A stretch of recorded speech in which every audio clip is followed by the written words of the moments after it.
get into it. It's crime o'clock, yeah, feel that sound. Typically unique when the truth comes out. Tick-tock, won't stop, let the facts talk. Pull up real close, yeah, it's crime o'clock.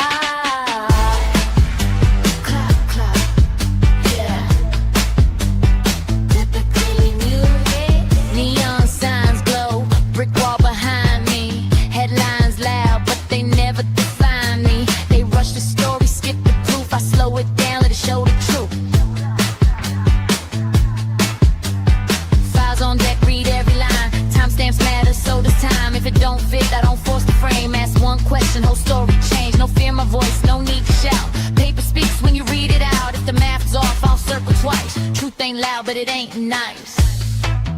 Yeah. Read it again. It's crime o'clock, yeah. Feel that sound. Typically unique when the truth comes out. Tick tock, won't stop. Let the facts talk.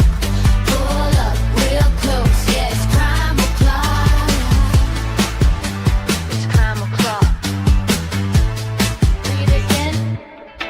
They sell a narrative if I sell receipts. Courtroom quiet but the pages speak. Word for word, no added spin. Let it stand, yeah, let that sink in. Screenshot save, timeline's tight. Missing pieces keep me up at night. If they say alleged, I say why. If they say case closed, I say try. No rush here, we do it right. Truth don't bend for the likes of hype. If you came for noise, you in the wrong spot. This is evidence, this is crime o'clock. Clock, clock, clock. Stay with me. This isn't background noise. This is pattern recognition. This is documents. This is crime o'clock. It's crime o'clock, yeah. Feel that sound. Typically unique when the truth comes out. Tick tock, won't stop. Let the facts talk. Say it with me now. Crime o'clock. It's crime o'clock. Typically unique. It's crime o'clock. Yeah. If you're here, you're early. If you're listening, you're paying attention. Show starts now.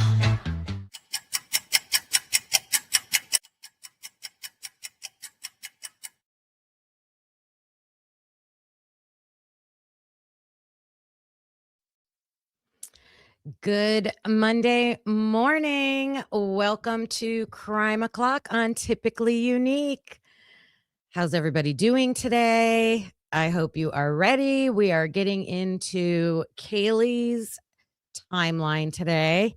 We're going to put that in chronological order and dig through that, analyze that. And we have started last week with Ethan and Xana. I call that like we're starting with the skeleton timelines, right? And then I know there's lots more information out there that we are going to be adding to it as I go along. So, yeah, let's get into this Monday. I'm excited today. It is going to be like 70 degrees and sunny. So when I end this live, I will be going outside because I say when the sun is out, Kim goes outside. I hope you get to have a sunny day where you're at. Before we get into, we're also going to start with work product. So what is this work product that they keep citing in the Whitcomb book when they have the investigators formal timeline? That's the chart that everybody's going over. That comes from the investigators. That's from Moscow Police Department and the Idaho State Police. So combined, that's what they came up with for a timeline. So one of the columns on that chart says their source. Where do they get the information from? What is their source? And they will cite interviews, they'll cite cell phones, and a lot of times it'll say work product, and we have questions about that. So we're going to look at that.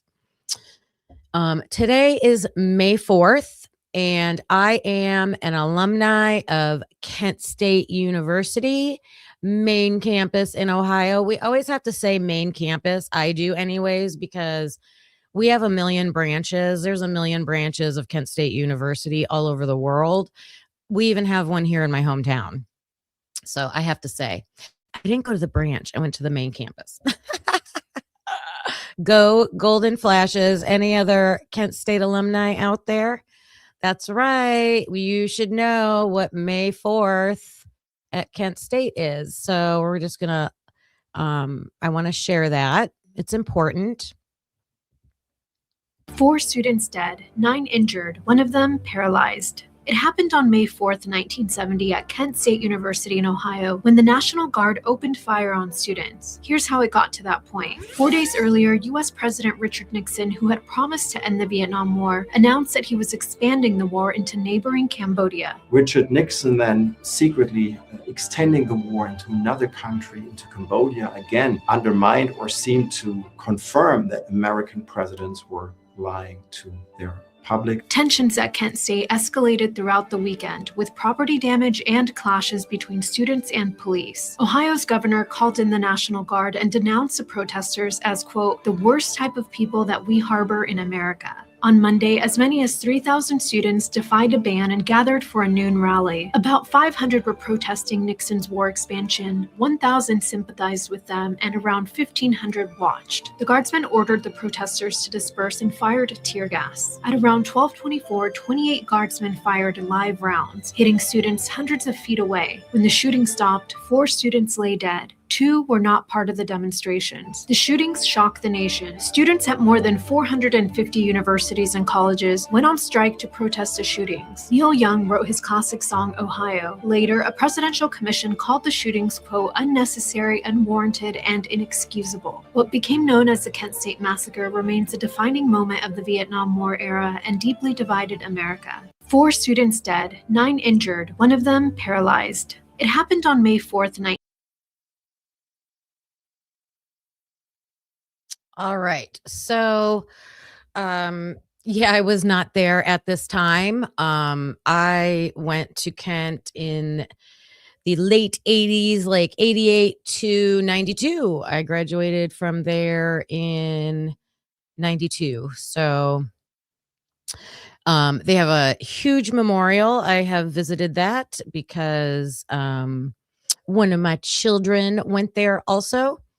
So it was fun going back there. And every year at this time, the students probably have the day off today because they just do remembrance activities on this day.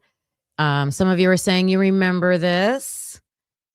And yeah, I was in elementary school in the 70s. We also saw the movie Michael this weekend. Oh my gosh. Like when Thriller came out, I was 14 years old and in 8th grade, and talk about an exciting time having Michael Jackson just putting out his music and Prince just putting out his music, Madonna. Like it was such a great time. We were talking, our daughter, 20s, she's 20, like in her late 20s, talking to her about that time period and everything. Yeah, good times, good memories. The movie, any of you see the movie? It was good. I wanted more. My favorite Michael song is PYT. I just love the music.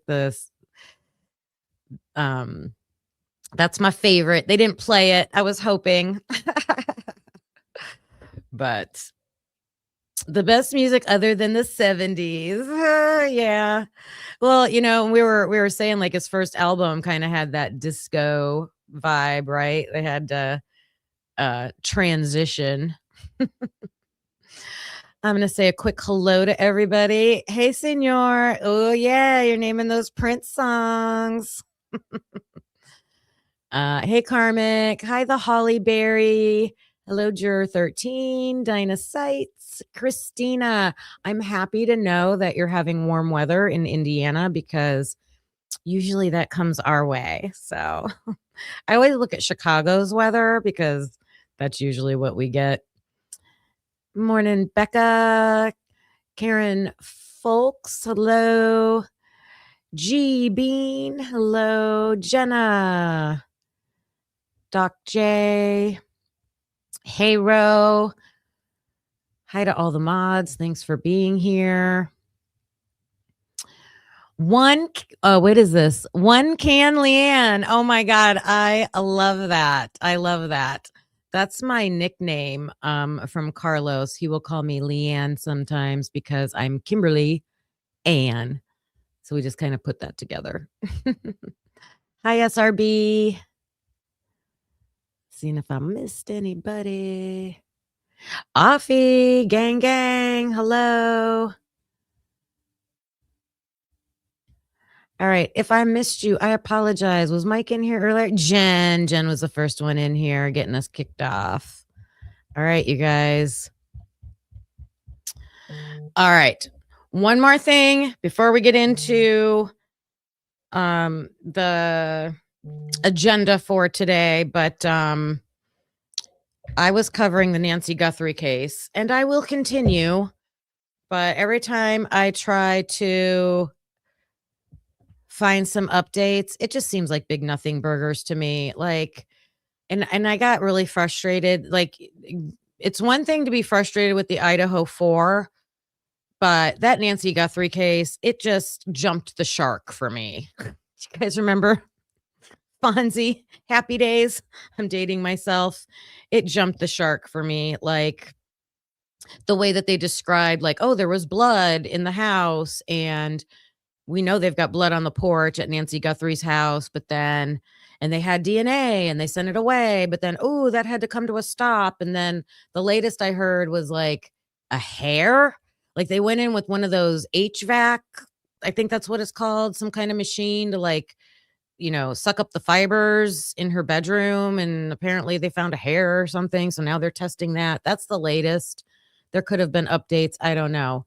But I have to show you this because I don't even know if this is true, but I'm going to look into it to see if it is true. But if it is, oh my God, I'm so done. Show you this.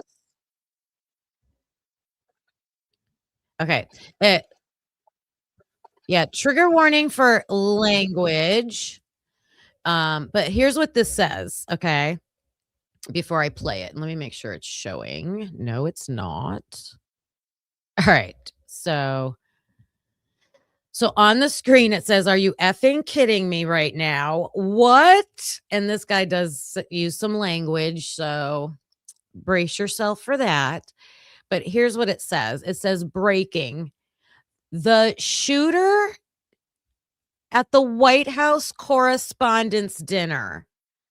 And this can be verified because I know they've put his name out. So has been identified as 30-year-old Cole Allen from Torrance, California. I probably should have Googled this first. Cole is a former driver for Savannah Guthrie, and his wife is currently working as her assistant. You guys, I'll fact check this as soon as this. Like, fuck is going on? I mean, come on, let's tell the truth here. Let's everyone tell the truth. There's something going on. I'm not being funny. What the fuck is going on? Have you guys? It's fake. It's fake. Let me see. Shooter. Let me see. Shooter. Carlos sent that to me, and I was like, no way. I'm like, if that's true, oh my God. White House Correspondents' Dinner.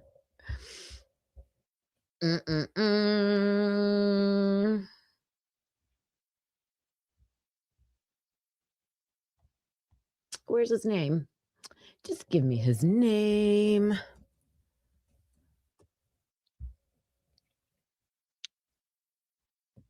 Let's see. I'll show you. Cole Thomas Allen, 31, of Torrance, California, was arraigned today in the U.S. District Court. So they have the name correct. Does it say any connections? I know the story about him making a reservation and all that stuff.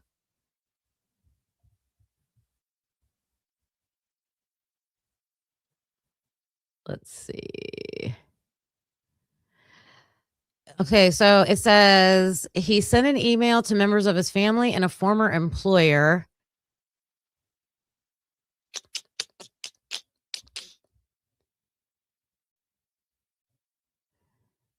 I don't see anything about where he worked or anything, but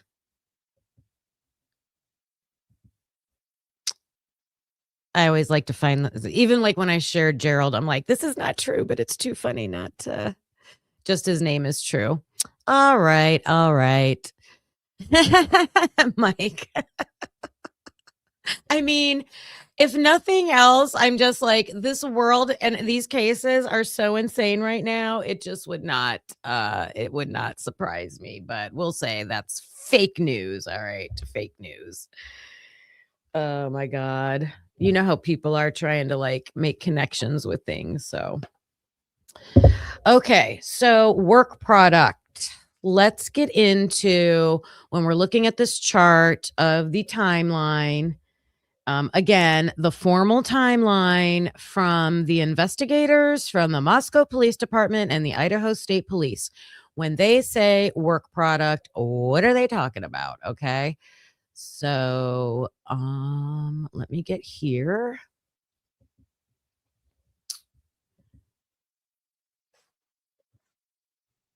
Share this. Okay, we're going to listen to some information and then we'll talk about it and make sense of it.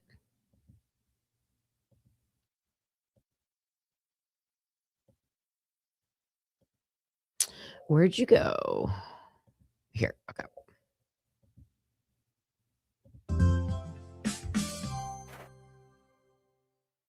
How does the work product doctrine protect legal work from discovery?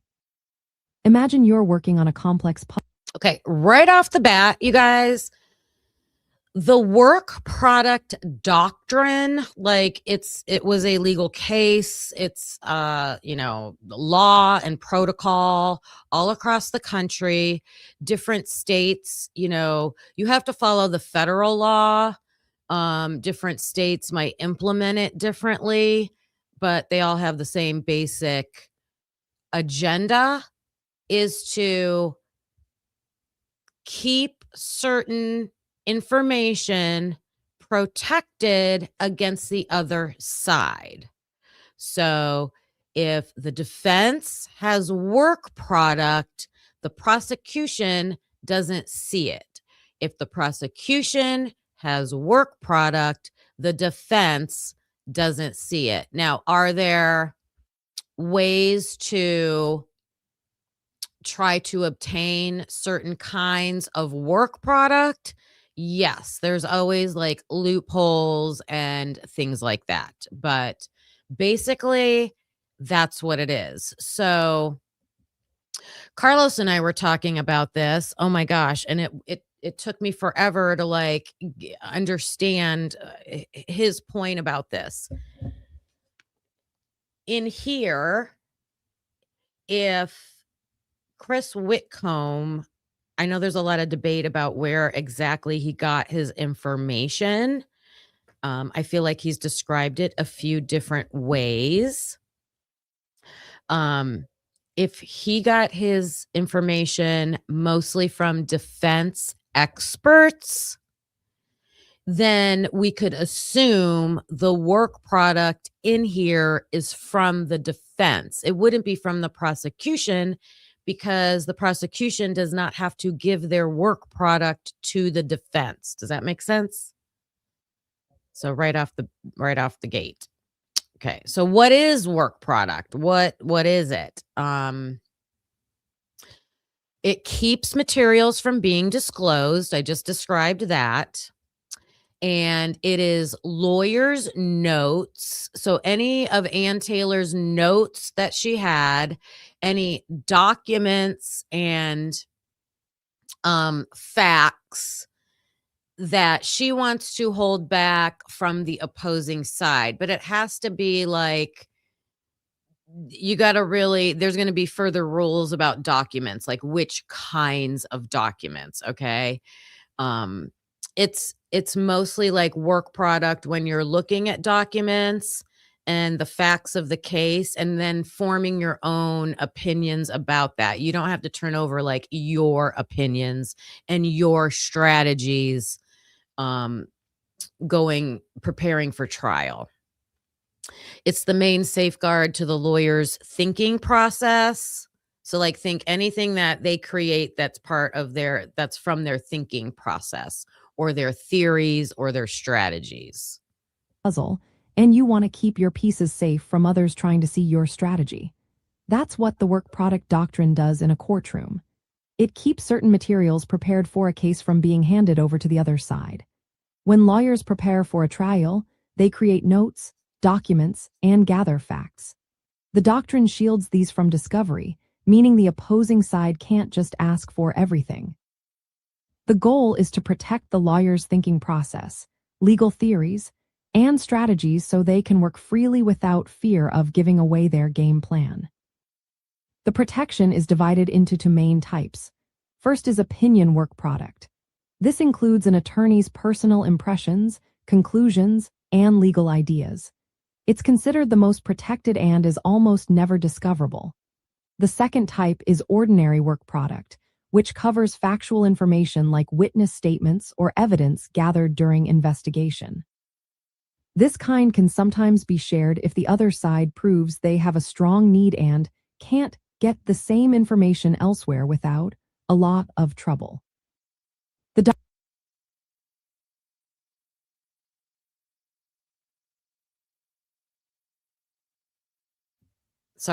Witness statements can be work product. So to me, that then both sides must interview the witnesses if they want that actual information themselves. Now,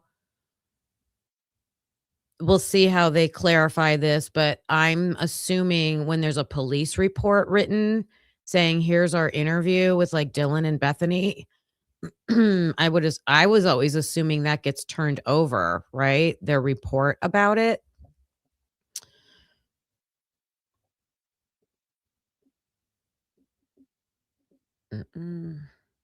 Doctrine applies not just to materials made by lawyers but also by their agents or consultants, as long as they were created with the possibility of litigation in mind. When someone requests discovery, the court first checks if the materials are relevant and not privileged. Then, the party claiming protection must show that the materials were prepared in anticipation of a lawsuit. If the court agrees, the opposing side has to prove they have a real need for the information and that they cannot get it any other way without hardship. So think about all those 24 motions to compel discovery that Ann Taylor had put in. I'm wondering if the prosecution tried to claim privilege or, it's work product, things like that. I don't remember hearing that in their response, but I also wasn't looking for that. So I think that might be interesting to go back and see if that was ever mentioned. Even then, the court will protect the lawyer's mental impressions and legal theories from being disclosed. This rule is different from attorney-client privilege, which protects confidential communications between a lawyer and their client. The work product doctrine covers a broader range of materials prepared for litigation. It's less absolute but still very important because it helps keep the legal process fair. It allows lawyers to prepare their cases thoroughly without the fear that their notes, strategies, or legal theories will be exposed to the other side. In essence, The work product doctrine shields the materials created during case preparation from discovery, especially the lawyer's mental impressions and legal theories. It only allows limited sharing of factual information if the other side shows a real need and hardship. This protection applies to materials made by lawyers and their agents, ensuring fairness in the Think about, make sure I'm not muted. Nope. Think about all the hardship that possibly Ann Taylor might have had, trying to compel, right? She was trying to compel certain things. I know that wasn't there an issue with trying to interview Bethany? I think, was it Butanti who actually did that at one point? So she had to go out and do that herself, or chose to. I wonder, I just remember hearing that there was an issue with trying to get somebody to interview. So then if that can't happen, then your next step is to try to compel the other side to give you the information you're trying to seek. I don't know. And let me know how you guys feel in the chat about this. Part of me understands it, because you want to have a strategy going into trial, and you don't want to show all your cards to the other side. But then, like anything, they got to take a good thing and turn it into, like, they abuse it, right? Then they start abusing it. Like, now we're not just protecting our information, we're going to hide facts that you need from the other side. So I don't know. It always gets into that messiness. legal process. It's a key part of the rules of evidence and privilege that keep courtroom procedures balanced and just.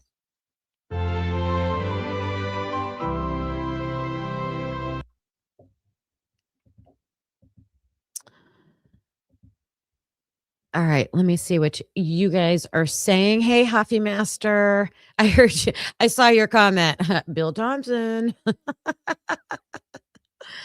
Yeah, Wade Bird, that's what I'm talking about. Like, yeah, she wouldn't come back to get interviewed. They had to make special arrangements. Like, I just know it wasn't easy.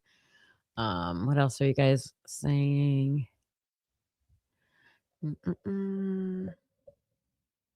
The subpoena for Bethany was squashed because of how it was written. So her attorney.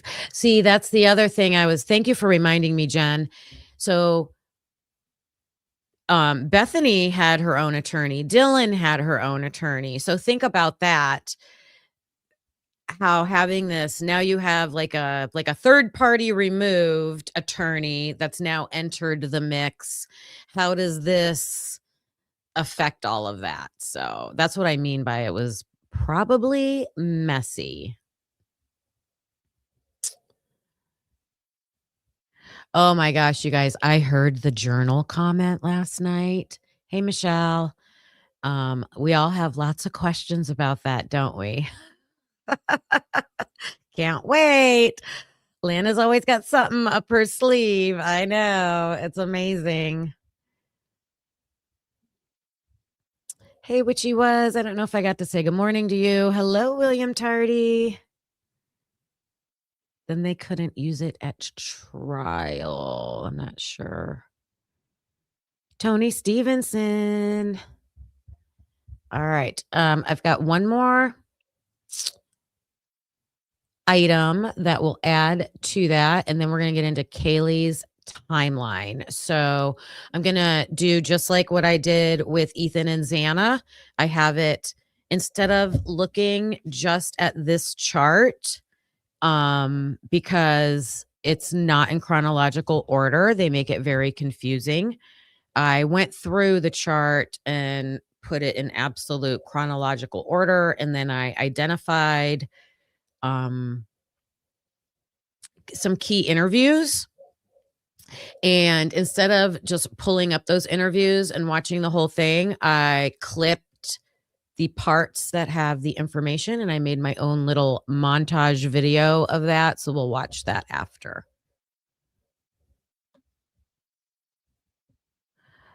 A timestamp too, for what, Witchy? Maybe you're talking to people in the chat.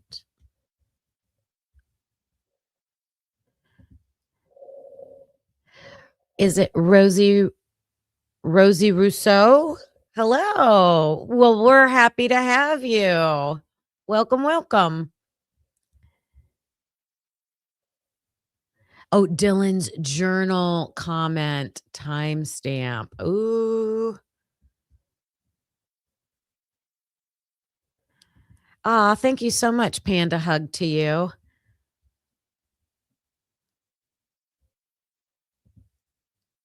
All right. Let's get on to this next one.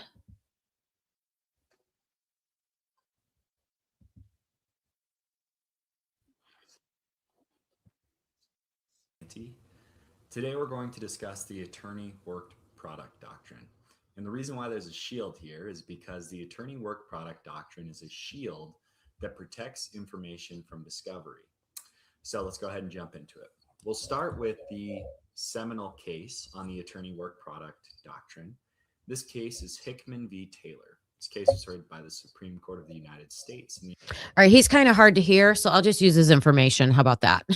And we'll speed this up.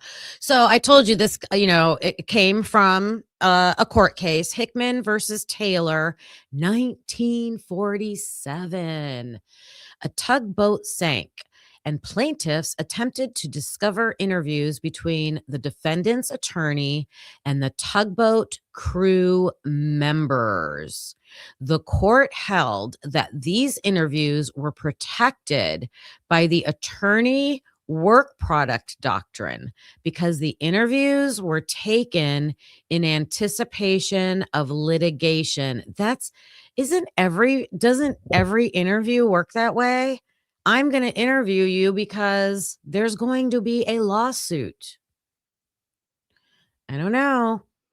So then it says, when Rule 26 and the other discovery rules were adopted, this court and the members of the bar in general certainly did not believe or contemplate that all the files and mental processes of lawyers were thereby opened to the free scrutiny of their adversaries.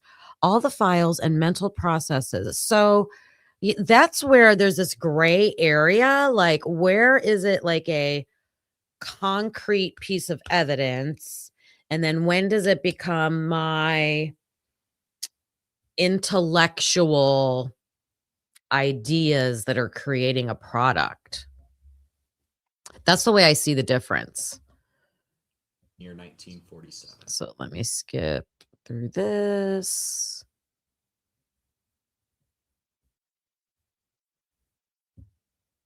It a little bit more clearly than the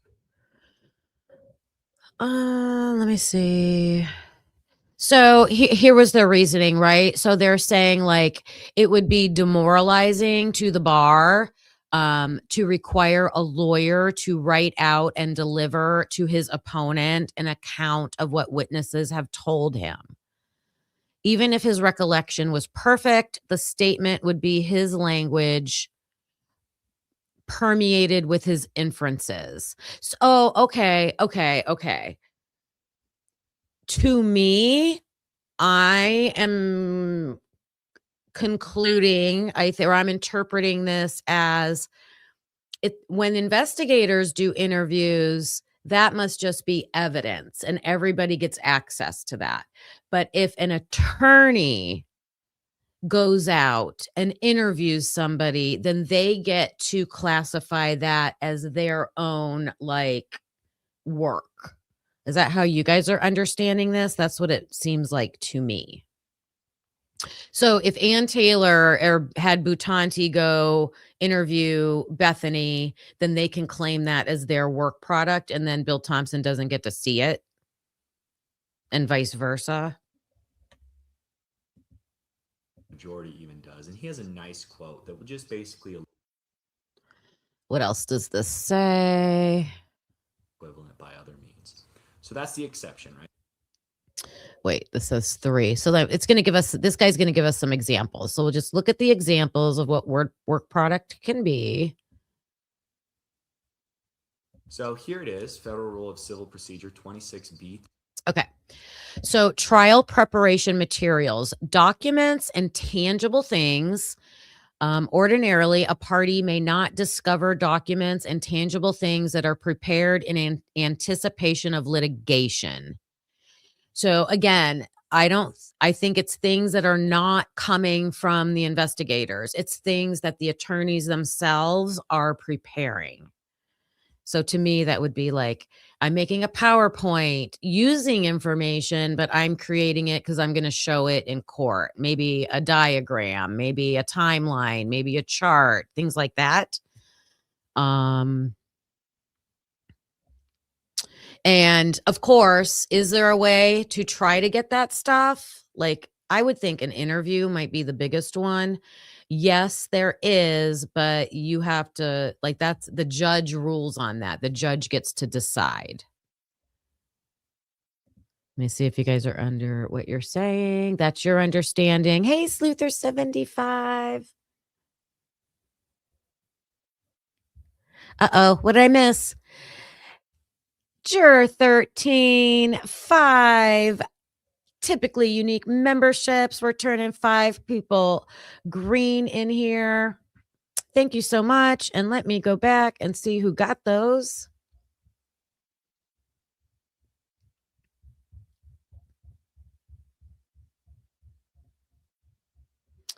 I appreciate you. Why isn't it? There it is. There it is. All right. We have got, yay, our hopefully new subscriber, Rosie Rousseau. Welcome to the unique peeps. We're the peeps around here. And Tara and One Can Leanne, freedom fighter, and 1968 Midnight Rider. Ooh, I love that song.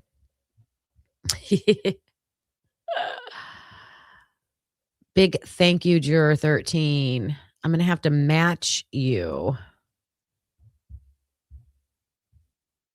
I appreciate you. Thank you. Thank you. Thank you. Thank you. Thank you. Thank you. Thank you. Thank you for the support. Thank you. Thank you.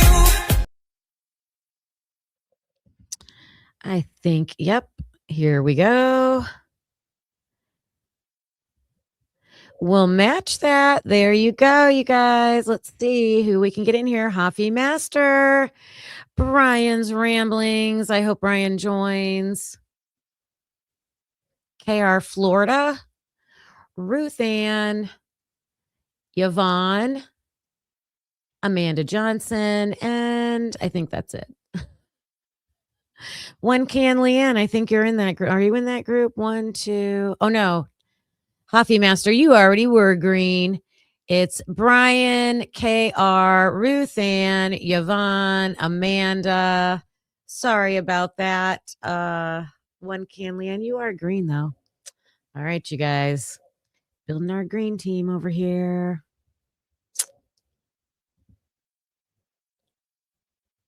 Put some peeps in the chat for our new members. All right, let's go back to this. Then they also have protection. They have protection against disclosure.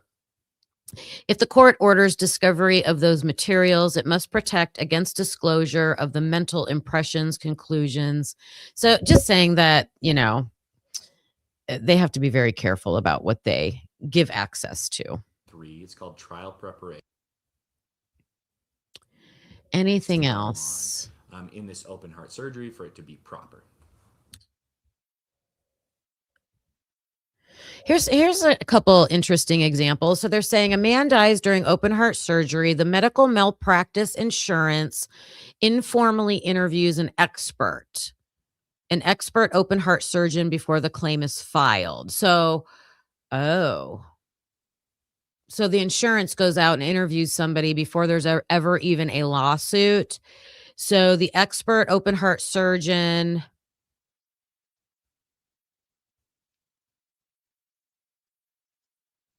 this is a weird example.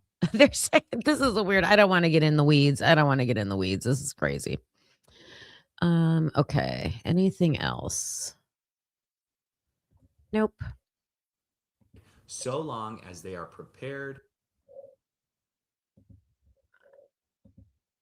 So to me, something that is a work product it's something that's made by, I'll use the defense as an example. It can come from hard evidence. So work product is not cell phone data. That's why in the sources on the chart, it'll say, call log or text message or whatever.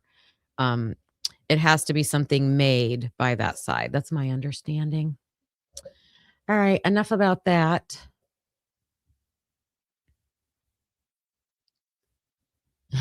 Hey, Brian. Good to see you. Okay, let's get into Kaylee's timeline.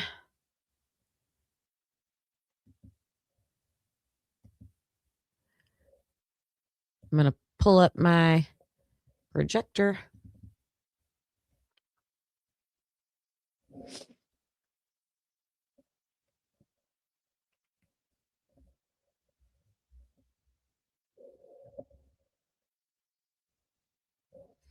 And I need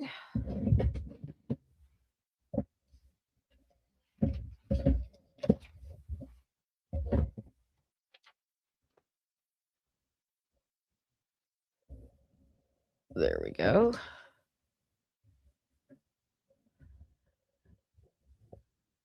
Okay.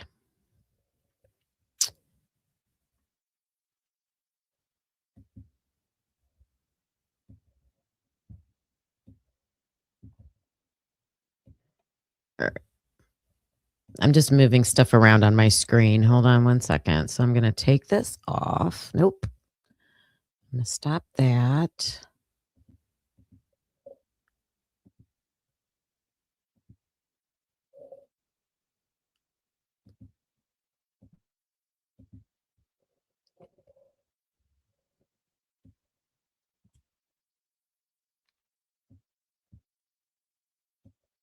I'm trying to move it on my screen. You guys can see my arrow. There. I'm like, it won't move. There we go. I have to place it so I can see the chat and see things.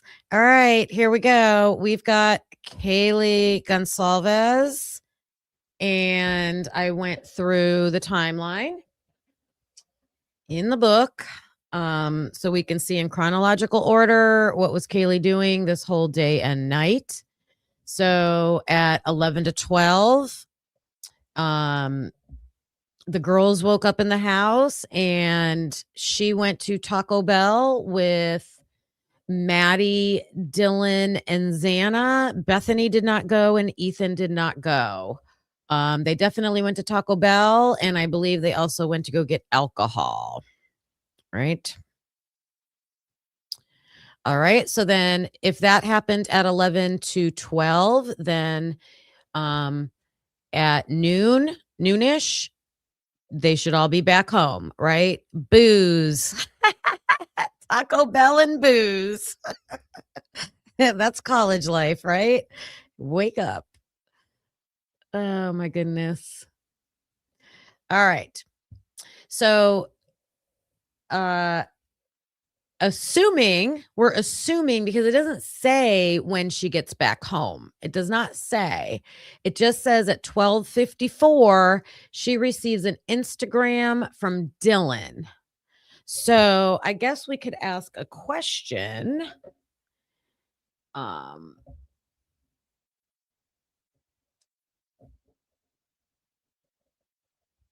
Is she really home at that time?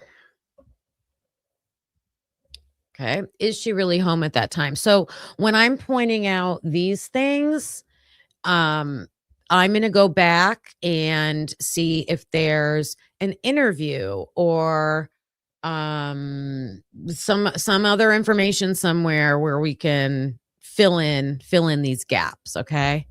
Good morning, Tomboy Charm.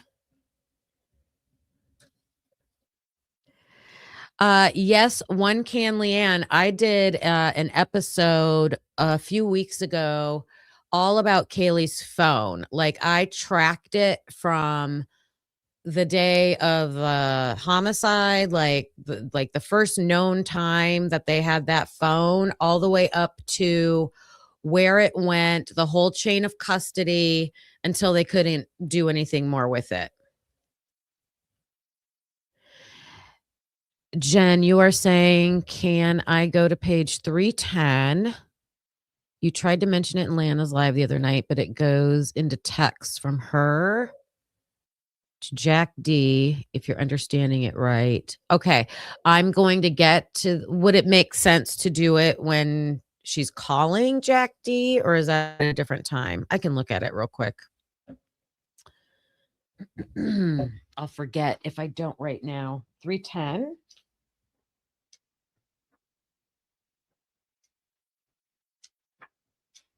This is what we do on here, you guys. We're a team. We do it together. My nephew, we have so many like inside jokes in my family, the way we say things or the things we say. My nephew, when he was little, it was like Christmas or something, and the kids were opening presents, and he was like, we have to do it together. So I always say it like that.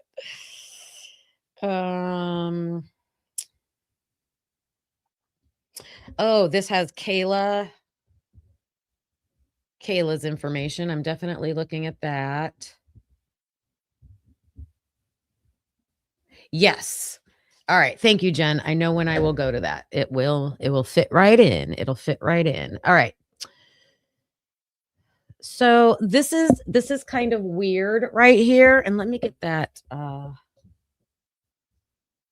I put it? Did it fall on the floor?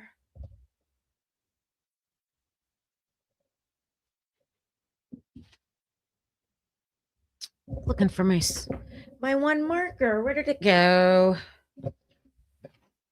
Oh, there we go. I got it. All right. So we've got a question here.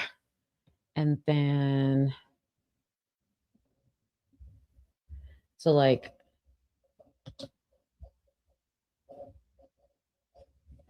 you would think they would all be, they're home, they're eating Taco Bell, they're hanging out. People are starting to come over. Like I know that Kai Davis said he went over there. Other people went over there. Unless,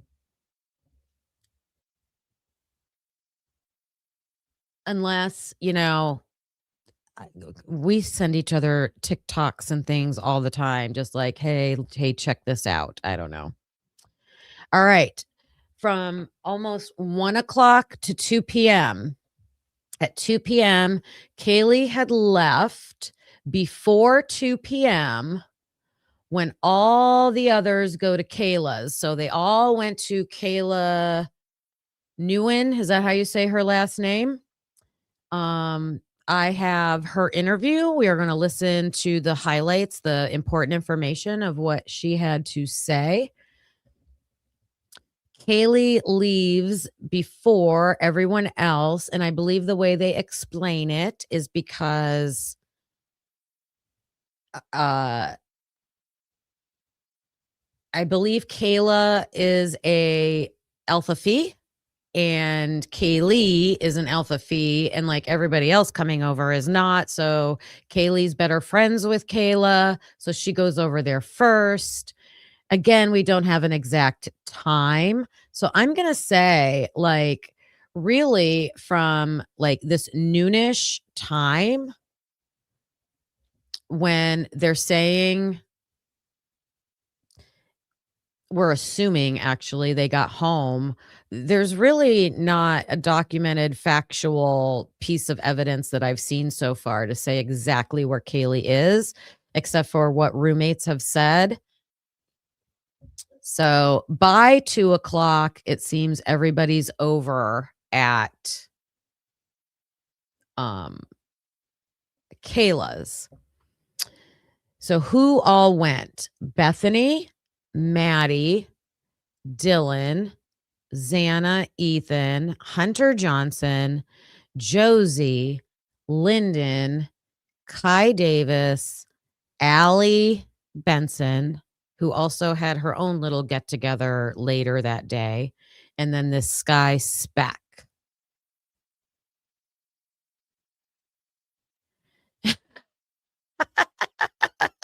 Hi, which she was. Once a teacher, always a teacher. Welcome to Moscow, Idaho University. Now, I wish I would have pulled this clip. I'm going to make myself a note. Now, tell me if you guys remember this.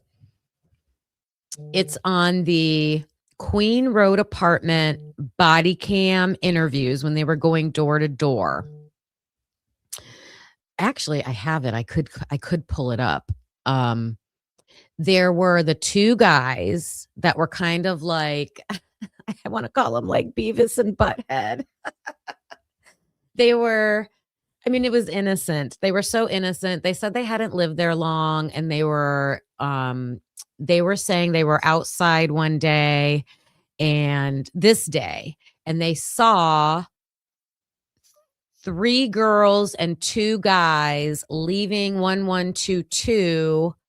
And they said, oh, it was game day. They were all dressed up in their Idaho, vandal gear, going, probably to this party, right?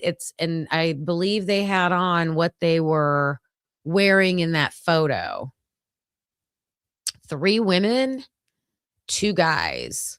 But this right here is way more than 3 women and 2 guys if they all went together. And they were seen by a witness at the Queen Road Apartments. Just making note of that, something to think about. So at around 2:30, so again, this is according to Kayla N., her interview, right? And that is written in Rosinski's Supplemental 19. So there's a report about her interview, and she's saying they got there around 2:30, right? These are kind of estimates, so I don't think it took them a half an hour to get there.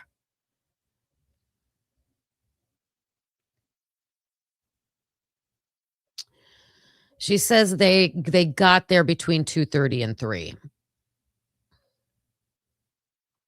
Let me see where this 2 o'clock time comes from. Who's saying they left the house at 2 o'clock? Let me go back to that.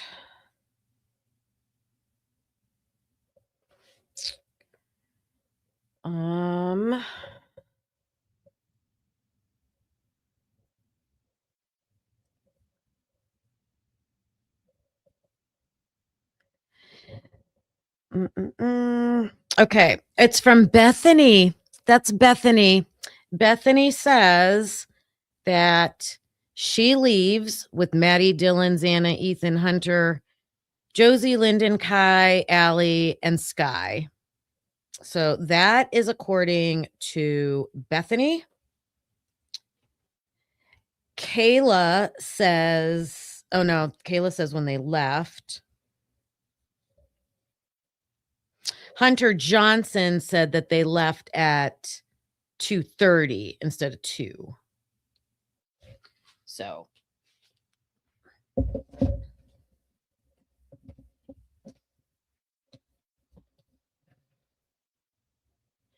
and this is the apartment where, and this is at the Whites.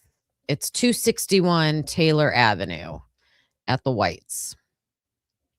So they are there at Kayla's house, and they're there until 5 or 6 p.m. You guys can't see. Until 5 or 6 p.m. So we're going to pause here, and we will watch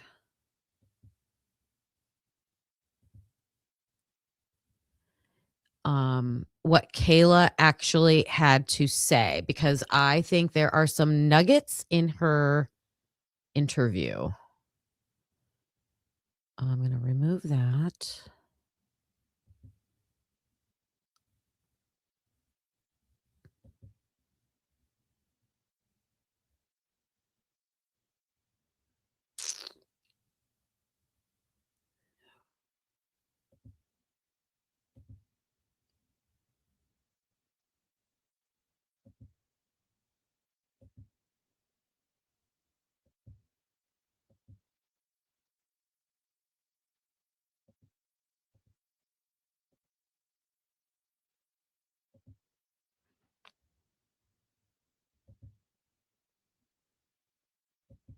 make sure this is showing up. Yep. All right. So again, I took Kayla's interview and clipped different parts. So of course I had to add to it. So you guys were friends since about freshman year. Did Kaylee, did she ever hang out or associate with anybody with like violent tendencies or anybody of concern or anything? No, that's the part that was really confusing when we kind of like read the news, because she usually like stuck to her friend, like her roommates. Like she usually like hung out with like her roommates, like Maddie and everything like that. And if she didn't hang out with them, she would hang out with we call them like the King girls, and they also lived on King Street. Okay. Are they? So you said? What's your last name?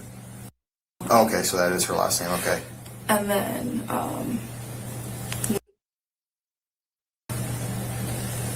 who doesn't live at on King Street, but she's also she hung out with her a lot. Hung out with Kaylee a lot? Yeah. Okay. So the reason why I wanted to play this clip, I know it's just all redacted and we're not getting any information from it. Not only are they redacting names of her friends, okay, but they're why at the very beginning she's talking about the roommates. They had to redact the roommates' names? Like what? Like, it's so insane. Thank you, mods. I appreciate you guys. Yeah, that's just ridiculous. That was ridiculous. Now, this last piece of information. So I know that there are creators who have talked a lot about the King girls. I need to look into what house are they in? What are their names? I've heard people talk about them, but I forget all of that. So I think the King girls seem important because it's coming up in a clip, but they spoke to Jack D that morning after the murders. They're the ones that talk about Jack's phone calls and text messages with Kaylee, these King girls. So they're important. And then we can kind of get a hint where she's talking right here. She's talking about another friend who's not a King girl. She doesn't live on King Road. And I believe she says she's an Alpha Phi. So there's some clues there that we can use. And if you think you know who that is already, put that in the chat for me. I love that. Or I would love that. Oops.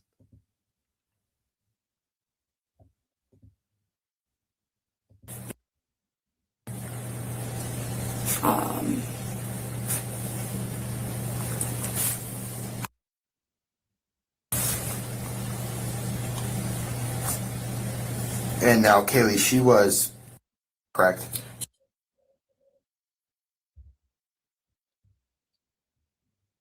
Have you seen anyone in that area that seemed out of place or anything? I know there's a lot of kids, a lot of college kids, and a lot of people, so you could have friends that come over that are unusual, but anything that may have stuck out in your mind that was like kind of weird, maybe a vehicle or it's just someone around the neighborhood?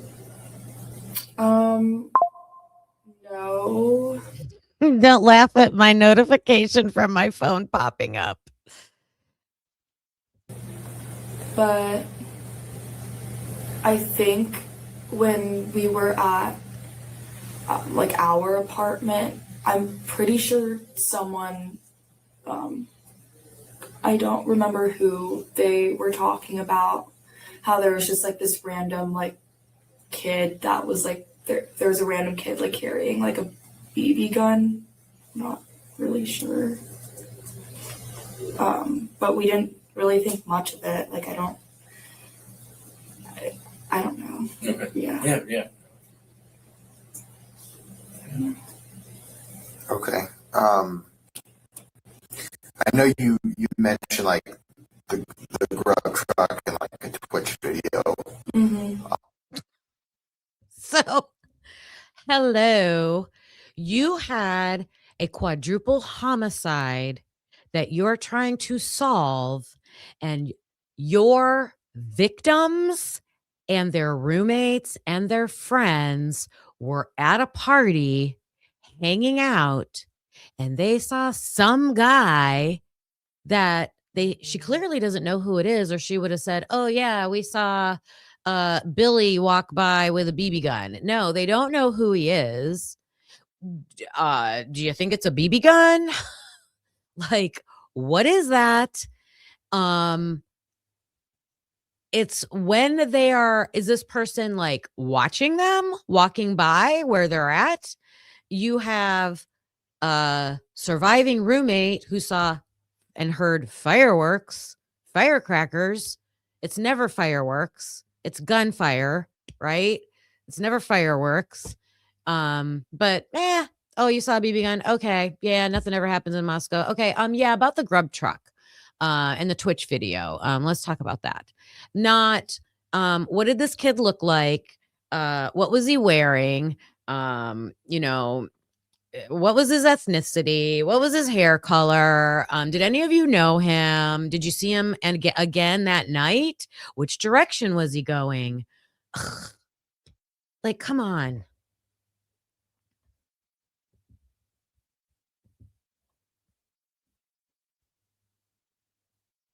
Exactly, the Holly Berry. Me either. Hi. Sure. So last night I left to go. Okay, this is not Kayla anymore. This is this girl at the Queen Road Apartments. She approached the officer, and so we just found out that there was some guy that these people, the victims, their surviving roommates, their friends, don't know. They see someone that they think has a BB gun. Like, BB guns look like real guns. And now this girl is going to describe someone outside 1122 trying to get in the house. And what's important here, okay, is the times. The times. So back to the timeline. Kaylee and the roommates and their friends are at Kayla N's apartment at the Whites. They're at the Whites from 2 or 2:30 to 5 or 6. 2 or 2:30 to 5 or 6. So 3-4 hours, right? And this girl is going to identify somebody at 1122 during that time frame. Okay, during that time frame. And come back, and when I left, I'm guessing it's probably that house right over there that you guys are kind of looking at, or I don't know if it is, but there is like right where the other drive up is. That's where I parked my car. At the bottom part of that apartment, there is these two guys asking to be let in. Like, hey, I'm here. Can you let me in? Gotcha. And then when I was driving away, that they were walking away from the building. Okay. So they didn't get in, but like they were calling someone to let them in for some reason. Okay. And that was a little strange, and so I don't know if that helps at all. Do you recall what time that was? I can look it up real quick. I Sure. have it on my phone because I don't remember too much, but. And would that have been the first house on the left down here, or that? Just the first one, like the closest one here. I just saw because I was looking down. I was looking down because I was walking up to my car because it was on that slant. Yep. And so I looked down and I saw them and I was like, that's kind of freaking weird. And they would have been at that kind of lower door right in front of the parking lot then.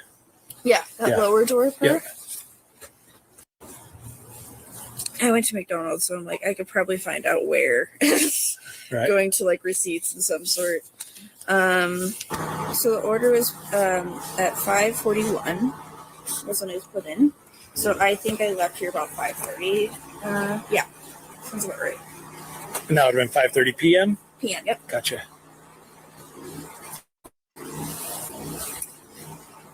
And it was kind of weird because there was a whole bunch of people here for when I was coming back. So that's why I kind of remember a lot of people being. I was like, I don't remember that. Yeah, because I drove in, so. Excellent. I'll hand that back to you. Appreciate it. Yeah, if you think of anything else. And I'm just going to ask, because I do have to work tonight. Do you know how long you guys are going to be here and doing your little work? If you need to get out for work, yeah, just kind of flag one of us down and say, Okay. can I squeeze by to get out for work? And Yeah, that's okay. That's still my thing. generally we can squeeze some cars through. Yeah, I'm not trying to disturb you guys or do anything. I'm just trying to get we to work. understand life goes on, so we gotta let you guys get to where you need to get Okay, going. So perfect. Yeah. we will accommodate the best we can to get you out. Thank Yeah, you. Of course. You have a good day. That's about all I can remember from that night. I mean, I think the person, all I can remember. You guys, this is disgusting. Like again.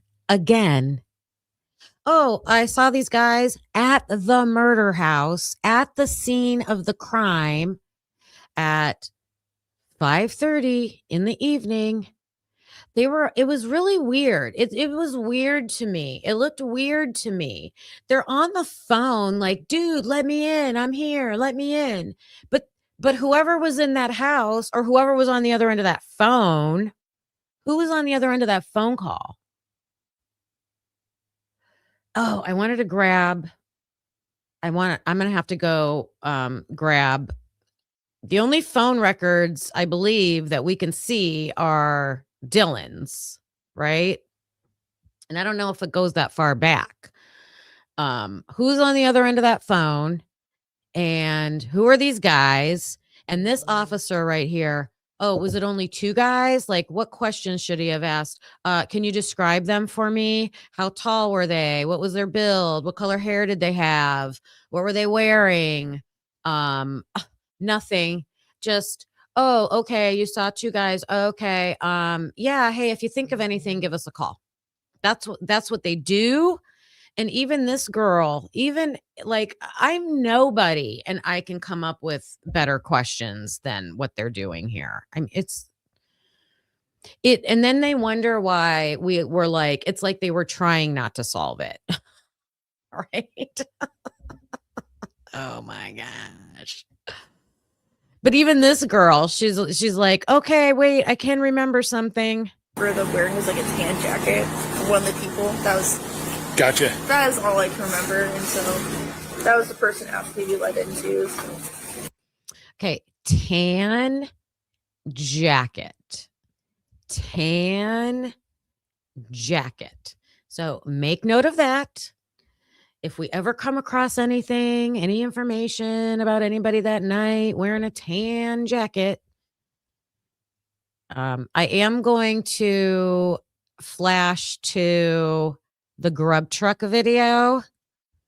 There's some tan jackets there.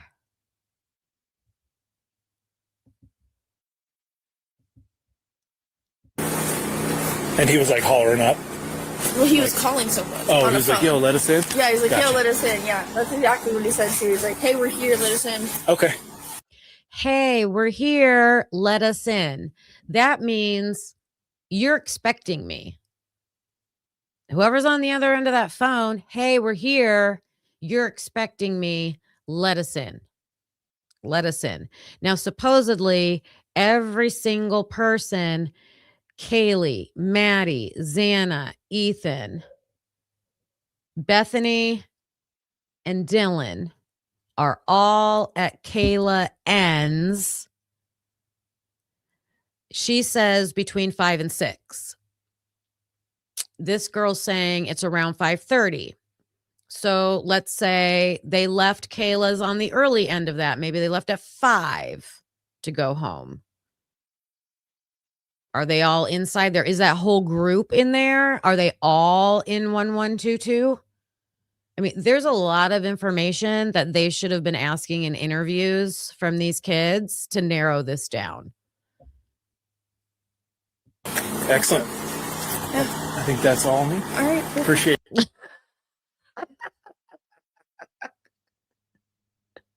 Excellent. Excellent. Yeah. Yeah. Have a good day, Steph. Yeah, thanks. All right. Now we're back to Kayla and in her interview. Thanks for the little hearts floating up. I see that.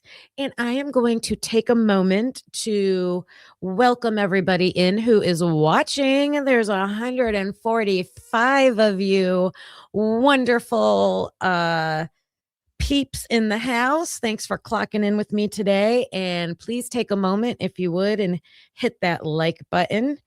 I would greatly appreciate that. The Holly Berry says they don't want to know who those guys are. I mean, it seems like that. It wasn't Brian, so they don't care. Right. The guy with the Coke can. One can, Leanne, you're like reading my mind today. He definitely has a tan jacket on. And yes, I am going to show that clip. It will be coming up. And look at that, Charm Free. Thank you so much. Thank you so much for that generous donation. I appreciate that. Thank you. Thank you. Let's see if I can find.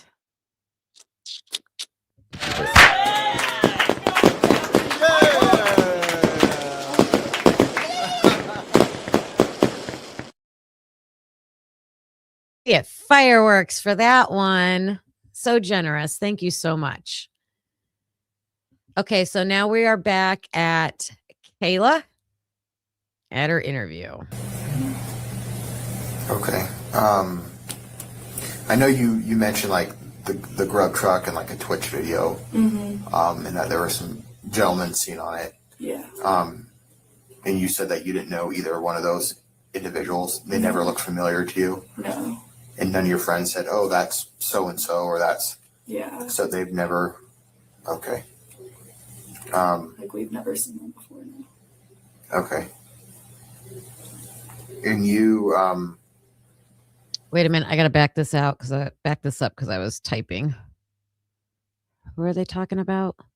All right, she just did hers. Okay. Okay.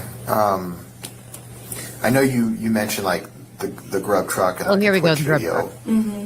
and that there were some gentlemen seen on it. Yeah. And you said that you didn't know either one of those individuals. They never looked familiar to you. No. And none of your friends said, "Oh, that's so and so," or "That's." Yeah. So they've never. Okay. I found this part interesting because he's not just talking about one person. Jack Showalter was clearly by himself, in my opinion. But he's saying two individuals, like two people. Like the way he's describing it to me here makes it seem like he's talking about two people are together. Is that how you guys are hearing it?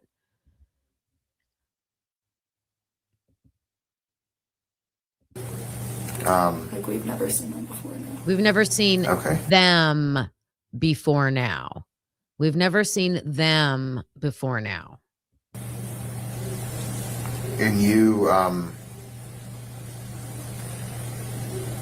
and being you guys, are you pretty familiar with like the? I know you like one of the members said it was a. I mean, you guys pretty familiar with a lot of the members there and everything. Yeah. So he goes straight into the questioning of in my opinion, he clearly started with a D sound. So he's asking her immediately about the delts. Okay. Are you familiar with a lot of the members there? So in my opinion, whoever these people are that they're trying to identify at the Grub truck, I don't think it would be it's not their college friends. It's probably not fraternity members because even if they don't know them, they would recognize them, don't you think? Yeah. Okay. Okay. Is there any other questions you have? I can't think of any at this time, but we appreciate you coming in. Yeah. Can't think of any more questions. Who are the guys you're talking about out of the Grub truck? What exactly did they look like? Where were they standing in the Twitch video?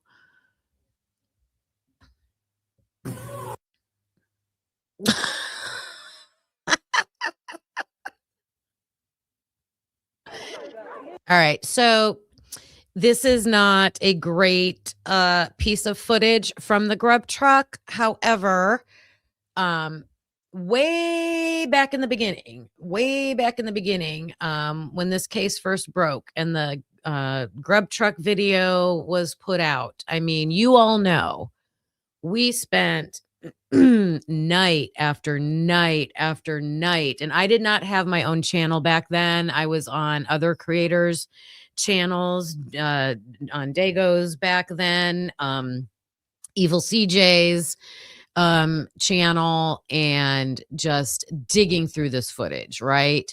And I always thought that there are people in the background right here. There are people in the background. So behind Jack Showalter, behind Vito. Is it Joe Vito? So right now you can see Kaylee and Maddie. Okay. You can see Jack Showalter with his hoodie up, and he's talking right now to Joe Vito. And then in the background, I always thought there was like some super tall, skinny guy back there. You can almost see like that dark shadow back there. I don't know if that's a person. I don't know what that is, but I don't know. We spent a long time trying to look at these people in the background. What do you guys think? Yeah, in the dark clothing, right? You see those guys in the dark clothing? It's gotta be people, in my opinion, that aren't college students. Like Joe Vito, he's not a college student, right? To me, it seems though like he's around enough though that, people probably do know who he is.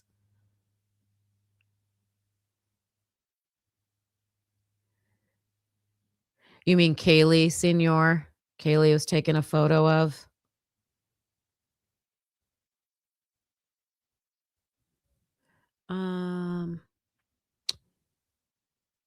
Show the girl the video. Exactly. Oh, I don't know. We can't just pull up a video and look at it together. I mean, that would be crazy. That would be crazy. That would be crazy.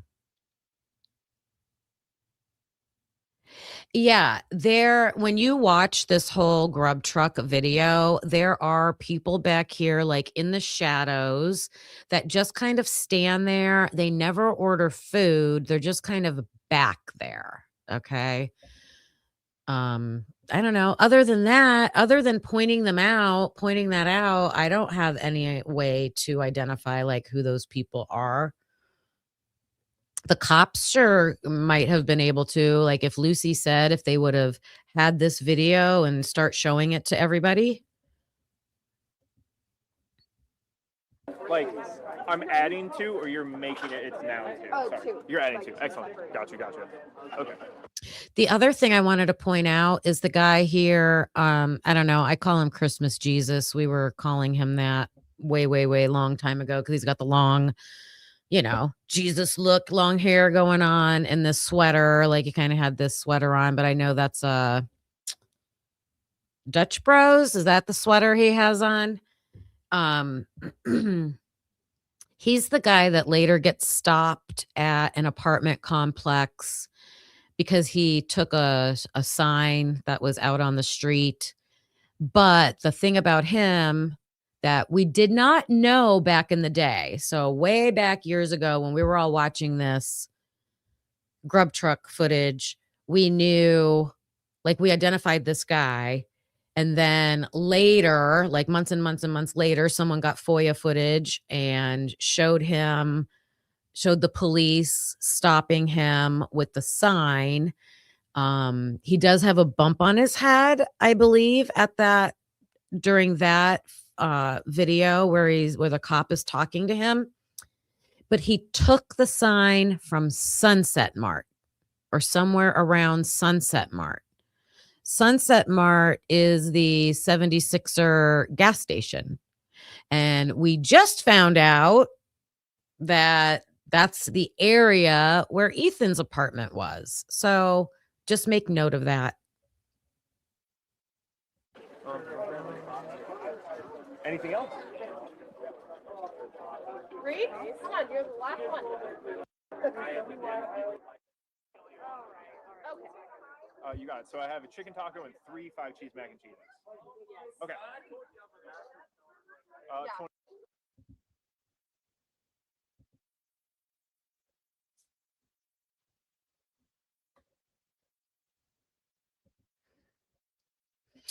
Okay, so there's people back over there. There's also people more to the right. You can see like their white tennis shoes. There's definitely looks like if you look over more to the right of my circle where they're wearing definitely dark clothes. It looks like at least 3 people back there. And to me, it looks like maybe 4 people.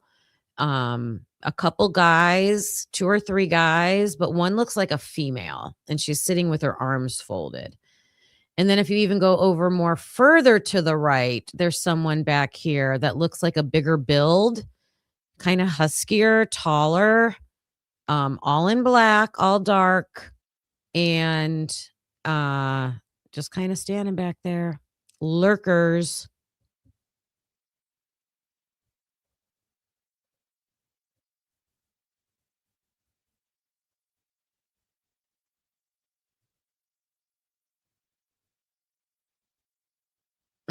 So I just said tan jacket, just saying. Now, Jack Showalter's, I would call brown. Joe Vito's is definitely tan. His jacket is tan.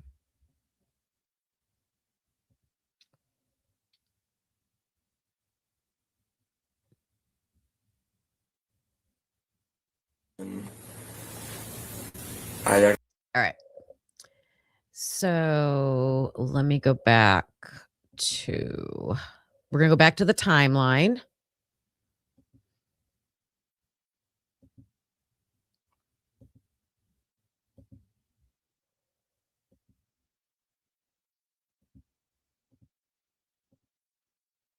Okay. And we left off between 5 and 6 p.m. where they went to go back home. We now know somebody was knocking on the door, not knocking, I'm sorry, calling somebody, but they were outside of the front of the house. Okay. Now, something peculiar is that in Hunter Johnson's interview, he says they left at 2:30. Now, this could be leaving to go over. I think it's leaving to go to Kayla N's house. Okay. So now they probably did leave at 5 to go back home because there's other information. Well, that's what Bethany says. Okay.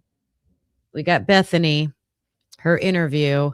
We're back home at 5 and we all made something to eat and then they're napping, right?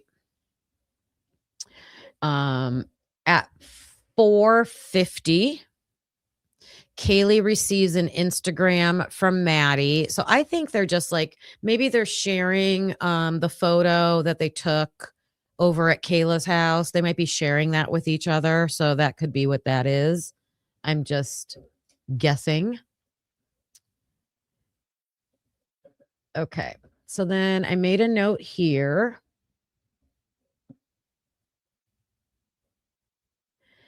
That there's nothing specifically mentioned about Kaylee napping.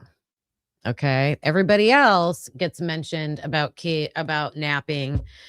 Supposedly, according to the interviews,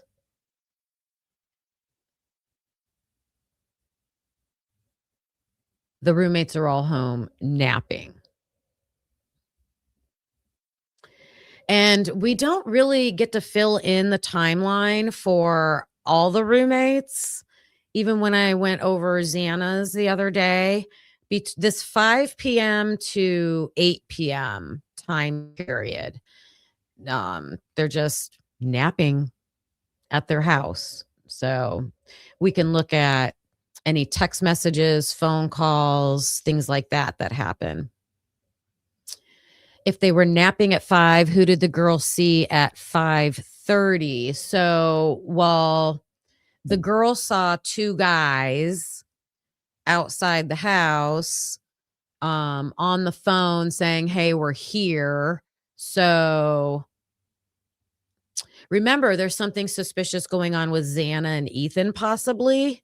Was Xana having somebody come over? Well, Ethan still...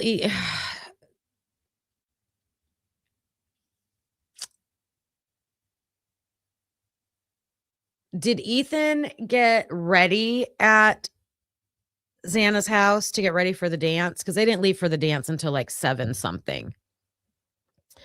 So is Ethan there with Xana? We're not sure. It's from what we know from the interviews, they're all back at 1122. These 2 guys are outside the house at 5:30 saying, let me in. So if it's someone who lives inside 1122 on the other end of that phone, they're not napping. Why don't they let the guys in?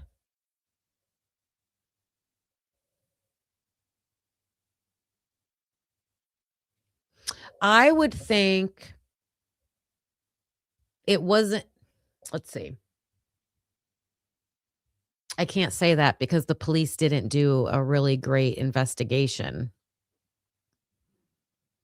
We need phone records. We've got to look at phone records to see who received a phone call around 5:30. So I'll be on the, remember, this is a skeleton timeline. I'm going to go back and keep adding to it. Okay. I know there's lots more information out there. All right. So they're napping until 8:40 and Kaylee texts Eric Gower and asks if he's working, right? Is he working tonight? At 8:57, Kaylee posts pics to Instagram and she sends them to Xana. So I think these Instagram pics are just like sharing. I think they're sharing with each other. She sends them to Xana. She sends Dylan an Instagram message. So they're probably, that's at 9. At 9:09, Maddie goes home to meet Kaylee to go out. So this is where eventually I will merge. I'm going to do these. I'm going to have to do these side by side like I did with Xana and Ethan, but I have it right here. Let me grab it.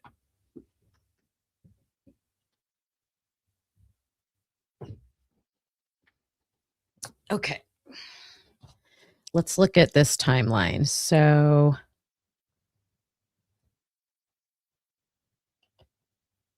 now all I have on Ethan and Xana's is that they're napping until 8 and the explorer leaves the house at 7:19.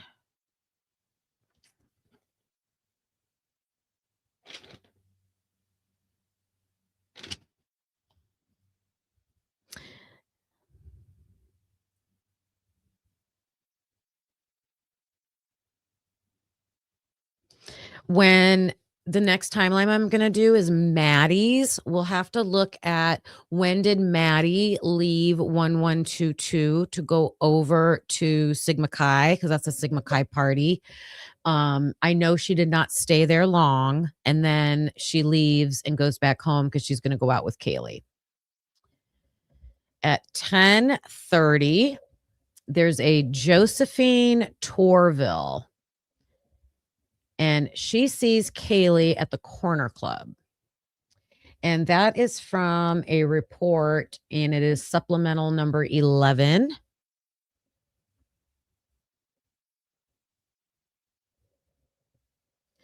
And then we have, and I think I wanted to pull that up. Let me grab that real quick.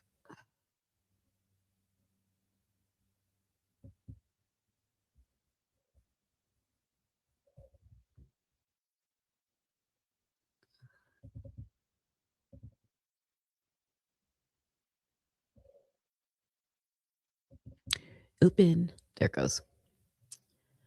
Okay, so it's not MPD. It's going to be ISP.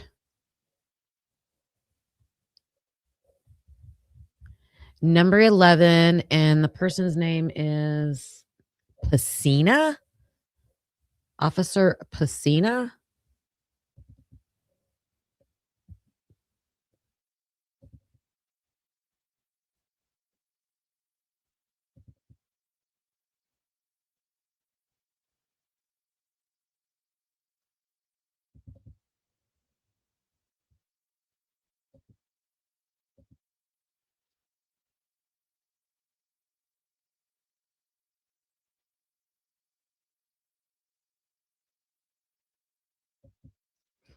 All right, that's going to take a second to open up. I will come back to that report. So that's 10:30 to 11. So from 10:30 to 11, there's an eyewitness. We have seen the corner club footage, so we know. Between 10 and 10:15, that is when Kaylee arrives at the corner club. All right. And then Riley Moreland is with Kaylee at 1122. So this is all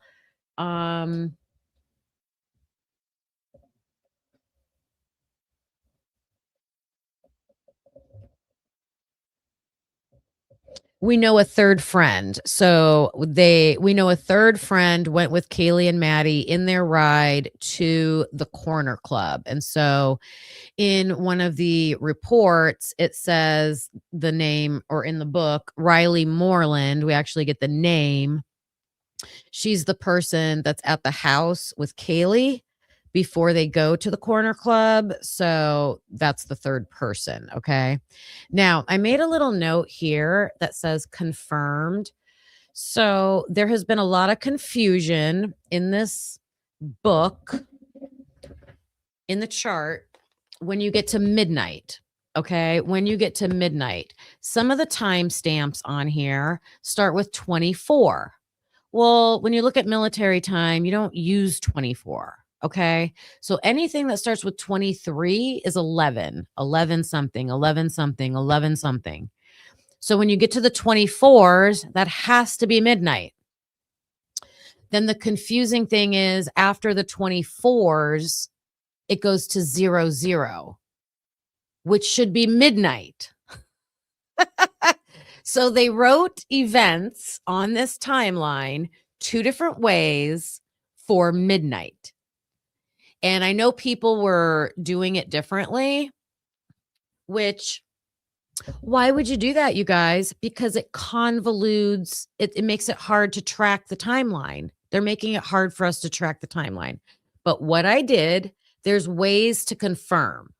So I took an event that's listed here, and it said, let me see. When does Kaylee pay the bar tab? Okay. In here, it says,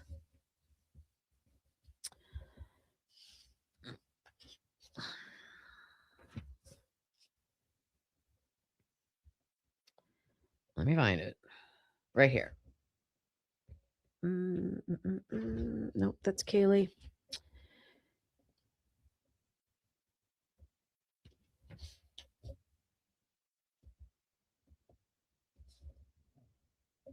Okay. It says 0022. 0022. So I was thinking that's 22 minutes after midnight. Kaylee pays the bar tab at the corner club with her credit card. Okay. That is in Lanier's report number 13. And if you go to that report, it says 12:22 p.m. So I was able to confirm that those 001s are midnight, okay? And I'm sure we could do the same thing with the 24s. So Kaylee paid that bar tab early because they didn't leave. This is not the time they leave. So she paid the bar tab early. And then at 1 o'clock, Kaylee has that conversation with Jack Showalter. I believe it was described as like a 15. Oh, right here. So she's talking to him for like at least 14 minutes. Okay. Because at 1:14 a.m., Maddie joins them. And they have these timestamps because they have the corner club video. Right.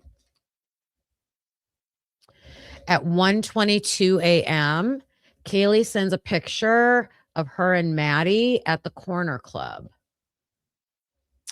And it says, Maddie just called me a bucktooth bitch. And she sends it.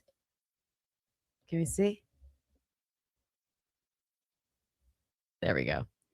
She sends it to Dylan, Bethany, Xana, and Ethan.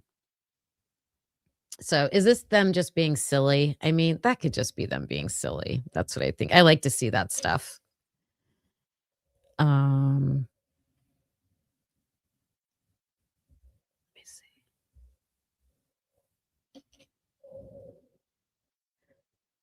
I wonder why. I took this paper right here. I took it away and it's still showing it on the bottom. I don't know what's going on with this thing. All right. At 1:37, Kaylee and Maddie and Jack Showalter leave the corner club. 1:42. Kaylee buys mac and cheese from the Grub truck. 1:49, Eric Grower arrives at the Grub truck.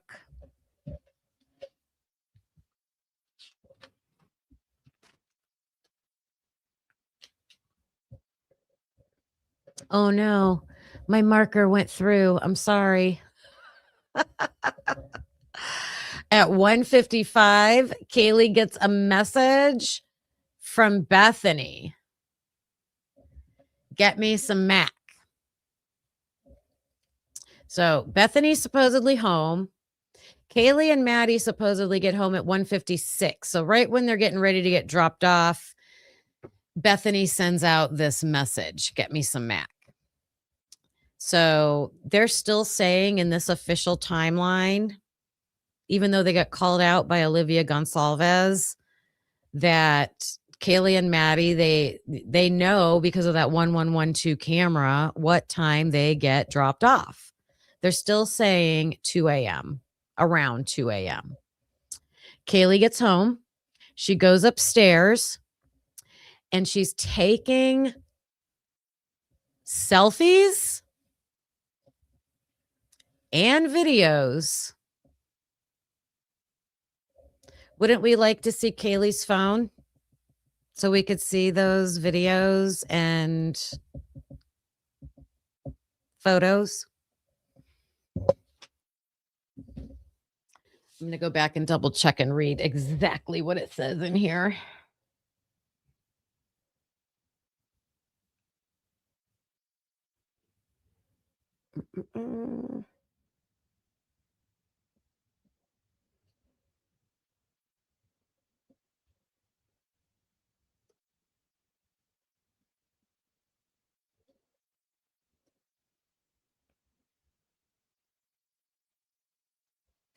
Kaylee and Maddie arrive home. The girls all go upstairs while Kaylee is getting ready for bed, taking selfie videos.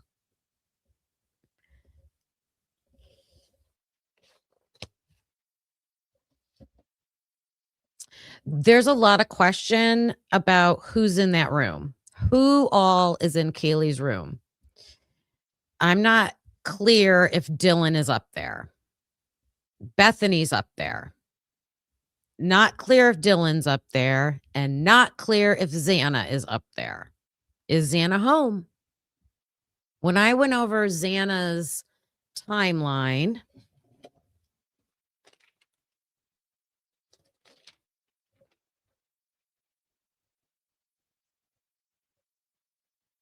Xana's last known whereabouts are from Bethany and Dylan, and they contradict each other because one of them says she's at Sigma Chi and one of them says she's at Allie's house.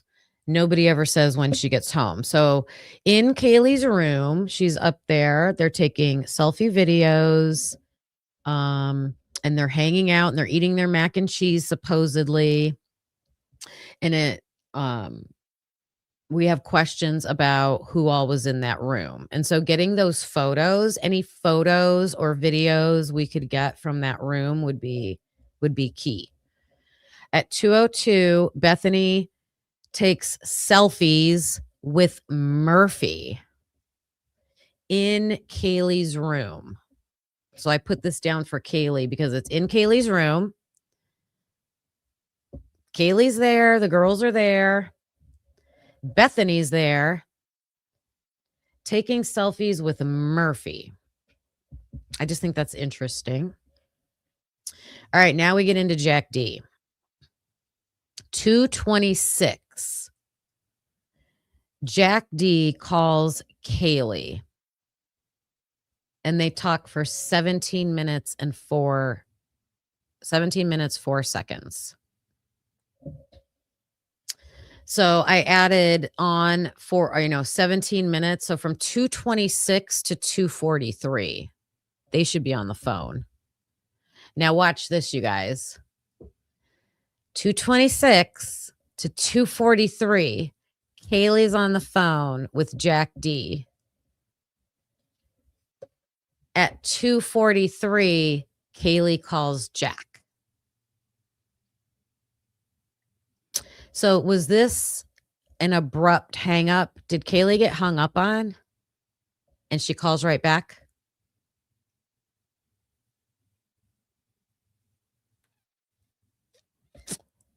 I mean, that's why I would call right back. Did they get disconnected?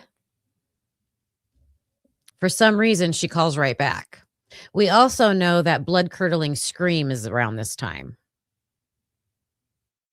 Blood-curdling scream. What if it's from downstairs? The scream. Kaylee calls Jack. 1 minute later, Kaylee calls Jack again. Not even a minute goes by. Kaylee's FaceTiming Jack. 3 minutes later, she's calling Jack. Not even a minute later, she's FaceTiming Jack. 6 minutes later, she's calling Jack.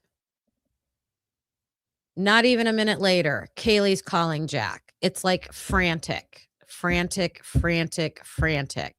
And any gaps that are in here, like this 6 minute gap, Maddie's calling Jack over and over and over and over. From the very beginning, when I found out that there were these frantic calls to Jack, I thought Maddie and Kaylee knew something was going on in the house, outside the house, in the house. Something scary starts to happen. And they're either trying to verify where Jack is, like, where are you? Or they're reaching out to him like, what's going on? What's going on? So it's not enough to call 911 because supposedly they didn't call 911. So it's not enough to call 911, but it's enough to call Jack. Why? Do you want to know where he's at? Does he know what's going on? Is someone trying to get him to come over to the house? We do need the phone records.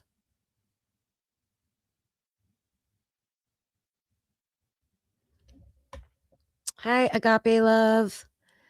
I have said many times, whoops, will it show up? If they had voice dial on their phones for Jack and they were yelling his name, so the phone's dialed in. Oh, that's interesting.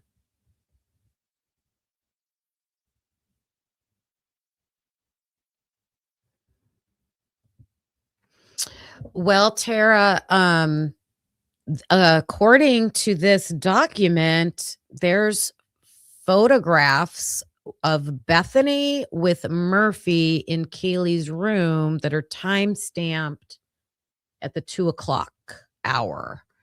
So I don't doubt that Murphy went other places that night, but I wonder if they produced those photos.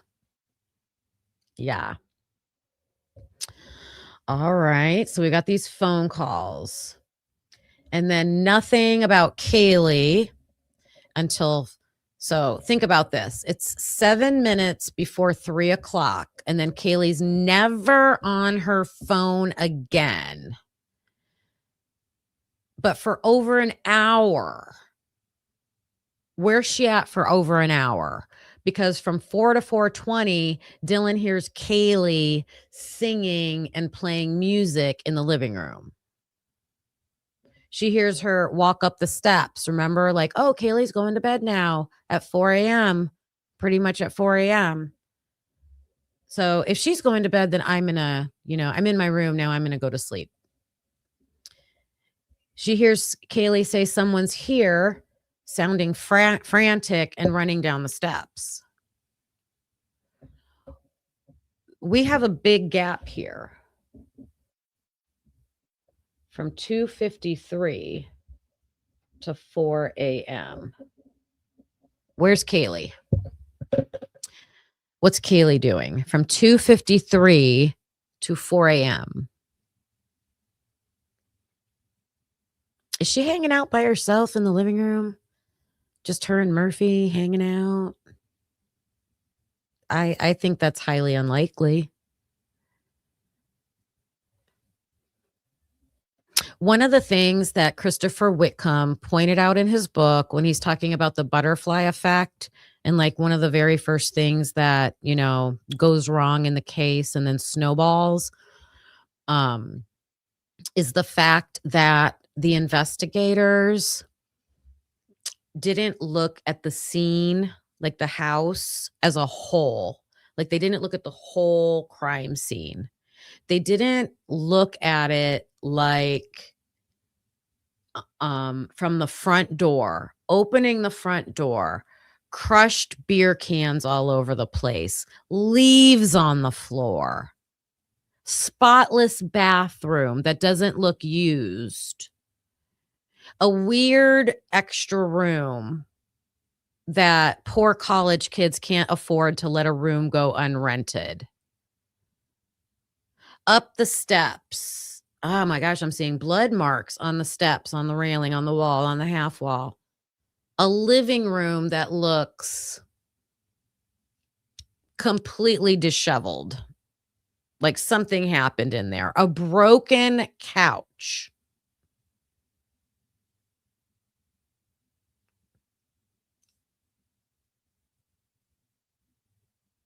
A sliding door that's open. Bar stools in weird positions. Like looking at it as a whole, to me, it looked like I wouldn't say a party, but a gathering over there. We've got a lot of people who were hanging out together all night. Where did they all go? Did people come back to the house and hang out that night? We have a big chunk of time here, and an hour and 7 minutes. Who else is in the living room? with music. There's music.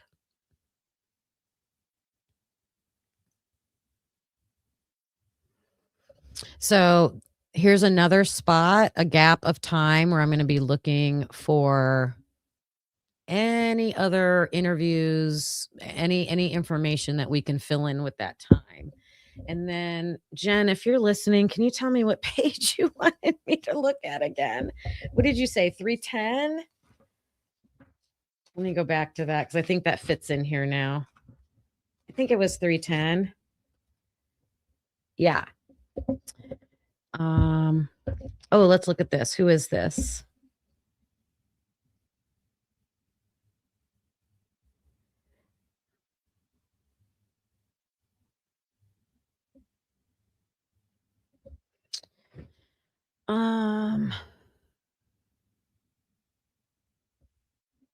Okay. So this is from an interview. This is from an interview from who's McConkey? What's her first name? Where's the first name?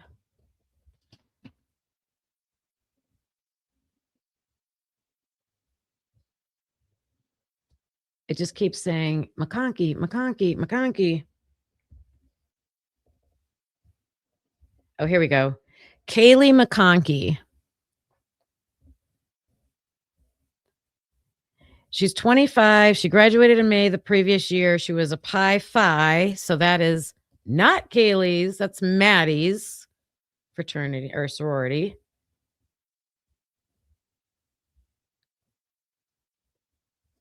Ooh, there's some interesting information in here about her. I already have these passages highlighted.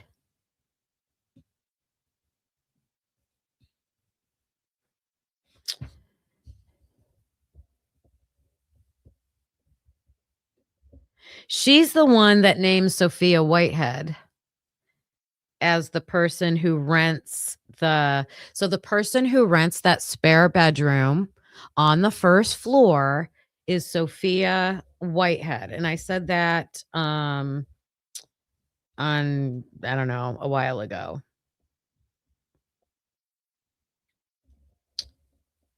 McConkey told detectives her friend Whitehead, who was also on the FaceTime call with Maddie Sunday morning. See, I was going to talk about her more when I covered Maddie.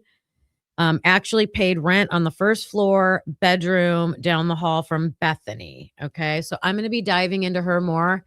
Hopefully tomorrow, if I can get all this together about Maddie. But there's some information in here about Kaylee. She's talking about the grocery store incident with the stalker.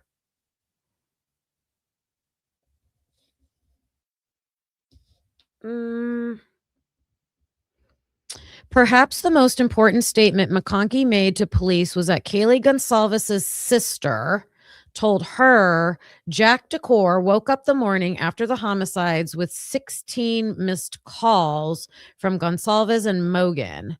According to McConkey, Kaylee had called approximately 10 times and Mogan had called approximately 7 times. There were also text messages sent to Decor saying things like, bro, what the fuck, and wake up, Millar reported. Yes. And we have seen some of those messages for sure. So that's another thing I got to go back and add to this. Let me make myself a note. Add text messages. Thanks for pointing that out, Jen. I appreciate that. Thank you. All right. So then lots of questions about this time period.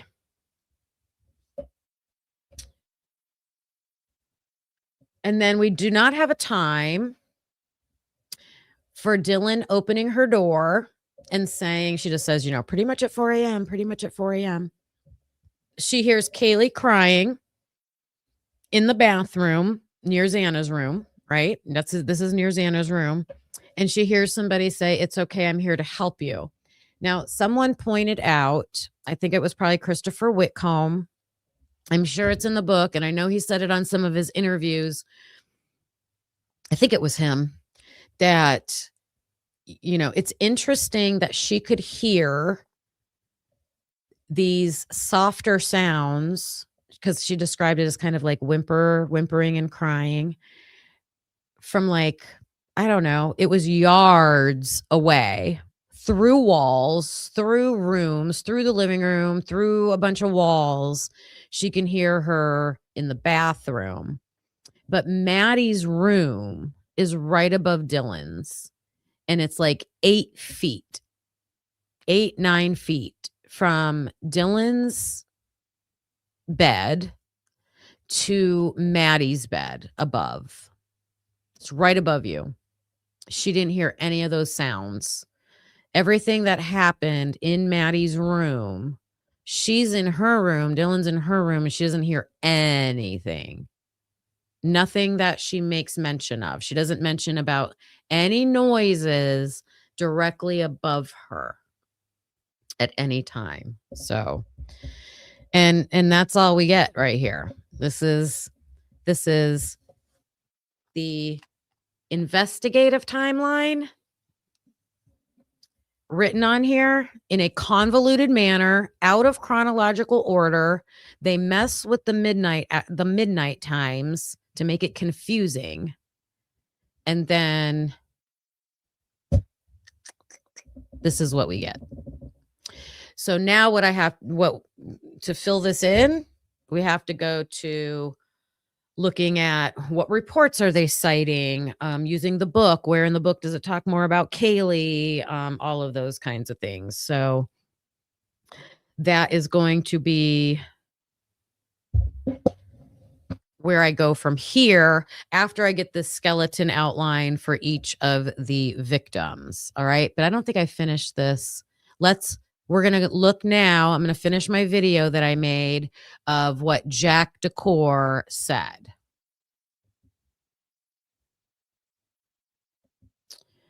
And let me see.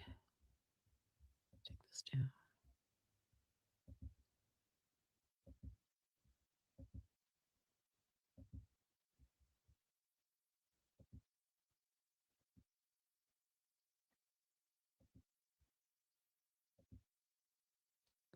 Whoops. Okay, here's Jack. Actually did run into Kaylee at the corner club. Say hi to her, talk to her for probably a minute or so.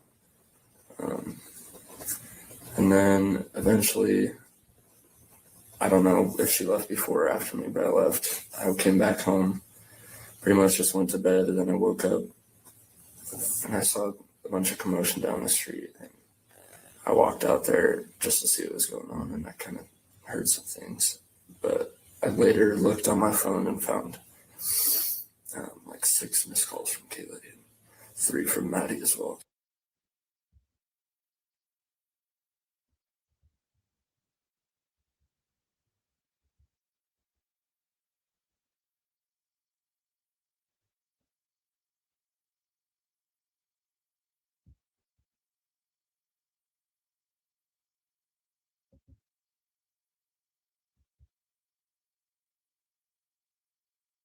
Sorry to interrupt you, man. You said you guys, what time did you leave the core club?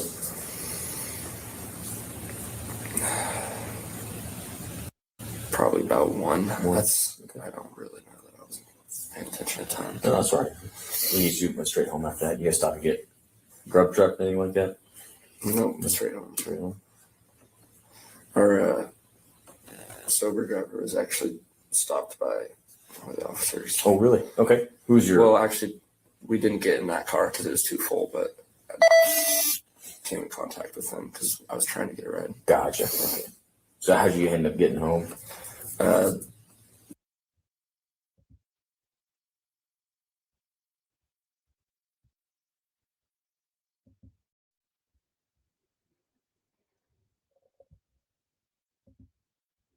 Sorry for the buffering. I made this video and finished it this morning. I was trying to download it and it took forever. It wasn't finished downloading, so I'm just playing it from the editor. Let me see if I need to refresh it, if that'll work. I'm at what time?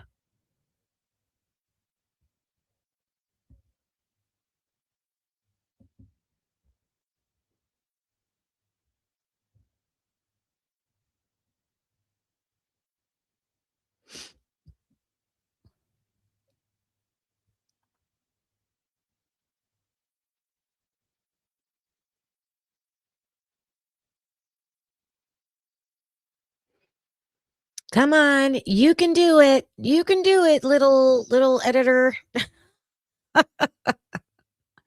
There's only a few more minutes left. About, I think it said 9 minutes left. There we go.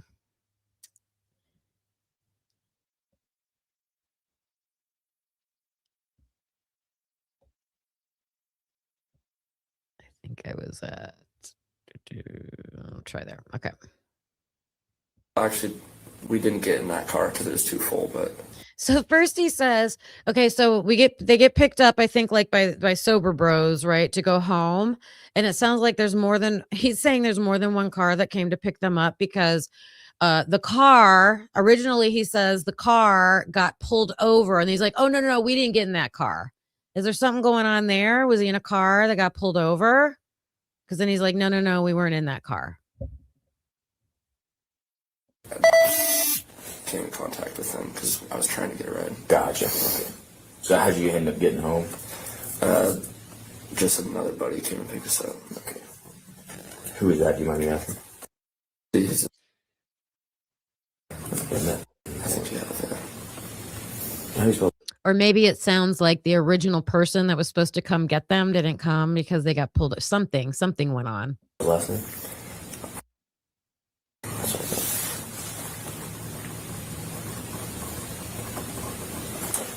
And you just went straight home, you said, right? Yeah. Okay. And then about what time did you go to sleep? Do you remember? Probably about a half hour after that, after I got home at 1-ish.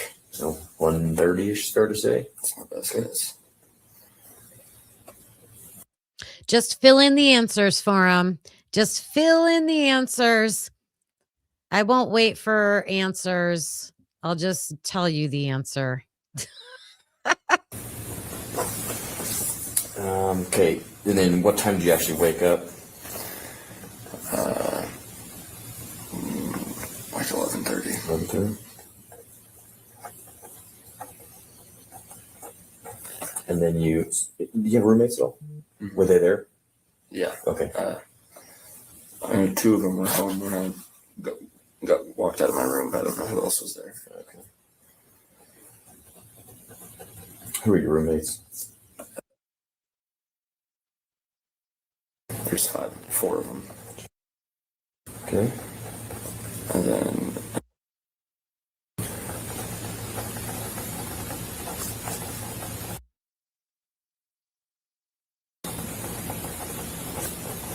okay. And let's see.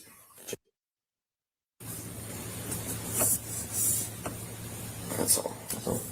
And me, yeah. Okay. So you said you woke up 11:30 and saw a commotion. What can you kind of describe that to me? My roommate's window in his bedroom can just see like down the street, and he just like mentioned it. And I got up and looked, and I saw. Oh, I wondered about that because I showed the inside of his house because I was looking to see exactly where his house was a while ago. And there is a room, and I mean, the window is like straight shot over to 1122. So he just said his roommate has that room. So whatever roommate lives in that bedroom can see 1122 all the time. I was up by Kaylee's house, and so I walked out there. Was it like people or cop cars or? Yeah, I mean, there's like 3 cop cars and some EMTs and stuff. Okay. And so that was about 11:30? Yeah. Okay. Do you remember what time you said you went back and checked your phone? Do you kind of remember like you said had missed calls from Kaylee. Do you remember what time those came in by chance? Yeah, they were like between 2:40 and 3. I think the last one was like 2:57. One of them was also a FaceTime. How many of them were there, do you think? I think there was 6 from Kaylee and 3 from Maddie.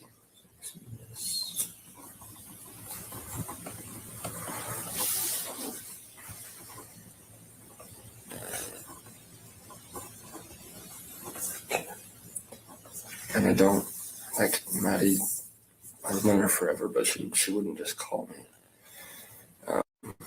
unless they needed something. So that was weird to me. Okay. You said the last one was like 0247, you said something like that? 57.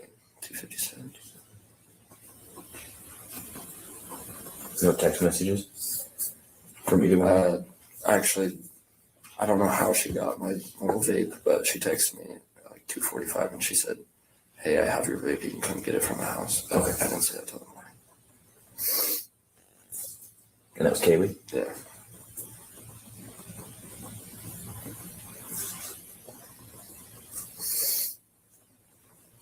Well, she had the vape at the corner club. She doesn't have her own vape. She had a vape. I mean, at the Grub truck. I'm sorry, at the Grub truck. We see her using it at the Grub truck. So, but he doesn't remember how she got it. He's not saying the correct time when he got home. Although, I mean, if you don't know exact times, I mean, I don't know.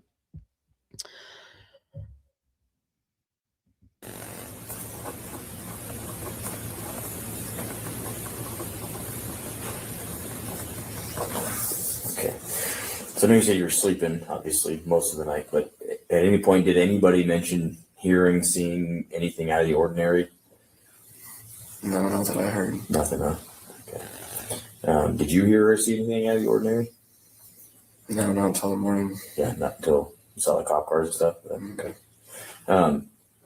Have you noticed anybody around, like in your group of friends or even just in the neighborhood that you're like, oh, that guy's kind of, or gal is kind of off looking? Anybody stick out like that to you in the last few months since school started? One day there's this like old minivan that was just like kind of backing up and like up our street and back down. And it just looked weird. I took a picture of it on my phone. Okay. Just I never thought of anything of it, and that was probably a month or 2 ago. You said it was just backing down the street? I mean, I live on like that dead end, so we like pulled up and then like backed down and then was just sitting there forever. I might just be stereotyping, but no, you're good. It's the kind of stuff we need to know for sure. What color do you remember? I think it was like a dark gold. Dark gold, but it was like peeling paint and stuff.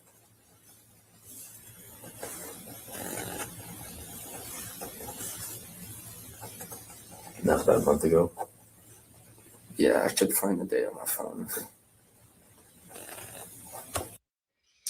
Okay, so I'm looking at your comments and lots of comments about his demeanor and his emotion. I mean, I think everybody is acting not upset, like not crying, not a shaky voice. This is the day he found out his longest term girlfriend that he's ever had has died in a violent, horrific manner. And I don't know. It's just,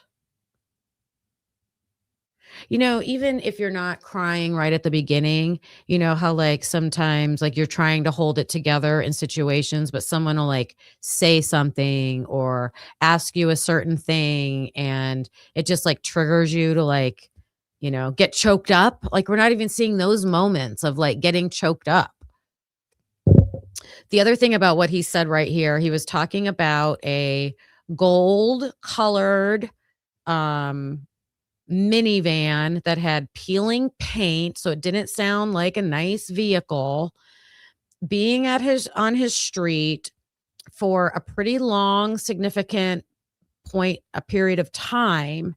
And it's just interesting because someone from Sigma Chi, when they're getting interviewed, the officer asks them about Ethan. Did Ethan ever complain or say anything about the homeless guy that lives in the minivan? So now those Sigma Chi interviews were later. So did they try to identify this minivan? They find out there's some homeless guy. Is it really a homeless guy? Because I'm thinking if this was a very well planned out, thought out in advance crime, were people, out there watching things for a while? Is that this van part of that? Over by Ethan's, over by 1122. Or is it just some random homeless guy that happens to be in the area where, the victim's house and one of the victims' house that's on another part of town, apartment? If it's the same van. It's peculiar.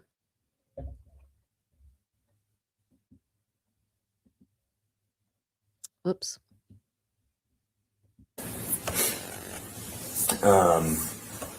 It's nothing else, no weird people walking around in the shadows or anything like that going on? No. Okay. Do you have any idea who would do something like this? I have no idea. Okay. But Kaylee has called me and stuff, like if she's walking home and she thinks I'm like just watching her or follow her, she'll just call me and just to have someone on the phone. Yeah. So that was kind of my theory of what the missed calls are from, but I still don't know what happened at all. How often did she do that? So his theory is, I got this influx of call, text message, FaceTime, call from Kaylee, and then Maddie's chiming in. Oh, the only time Kaylee does that is when she might be walking home and she's like freaked out. Oh, so Kaylee does that when she's freaked out. But there was probably something going on at that house at around 2:53. No, it started at 2:26. So starting at 2:26, when we hear a horrible, horrific scream, and then all these phone calls that he knows Kaylee would call him if she's like freaked out. To me, those are logical puzzle pieces that can get put together. Seems like it anyway. Seems like it. Sounds like he deliberately tries to speak in a way that makes him sound stoic, but also avoid having others try and read him. Maybe. There's a van that pulls in at 1:10 and pulls right back out in 15 seconds. Oh, the night of, senor? Interesting. Okay. Oh, I was going to say, like, if you're homeless and you're living out of your vehicle, you try to find places to park, to sleep for the night or whatever. I don't know if you'd want, I think doing it in a residential neighborhood, maybe you'd feel safer because people are around. Most people, I think, go to like Walmart parking lots or things like that, or a more isolated place. I don't know. How does the dog barking not wake him up? Exactly. Especially, don't you know your dog's bark? Your dog's like, hey, I'm hungry bark, or I need to go outside bark, or there's a stranger here bark. There's someone at the door. Like, yeah, I think he would know that. I think Ethan's timeline ends at 2 a.m.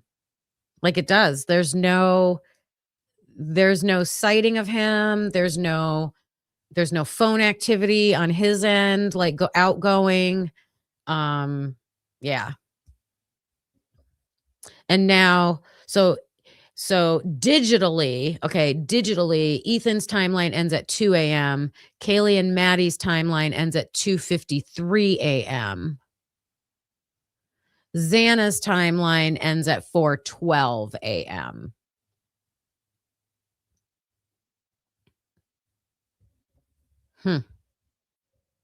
It's another way to look at that. Yeah, Target parking lot. Yeah. I know. Silent G. It's like it's got to be a catch-22 if you're in that situation of having to live out of a vehicle, trying to be safe.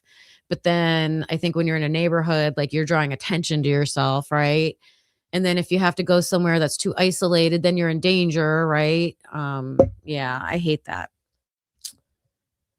He's got a let's play bark. Yes, I want a snack bark. Absolutely. Absolutely. Yep. Okay, so I know you guys have probably put tons of information in the chat. I know there's things in the book that I haven't pulled out yet to add to this timeline. I'm going to keep doing that, but I like this approach of like just taking everything we can find and just putting it in this timeline. How does it fit? What's going on at this time? Who's there? It's giving a clearer picture. It's pointing out the gaps, like where are we having these big gaps where like we don't know anything? Can we find some information somewhere to fill that gap in? So I always go back and look at your chat comments after the live's over. I'm sorry I wasn't able to pull a ton of them up today. It's hard when I'm looking over at my documents and reading and stuff. Oh. Scrolling back a little bit. Hey, Turkey Creek gal. There's so many of you that came in today. I apologize if I didn't say hello to you. Hey, Daisy. Hey, Chillin'. So happy some of you turned green today. Senior, you definitely had some information in the chat that I wanted to ask you when I saw it and then I forgot. So I'm definitely going to have to go back and look at that.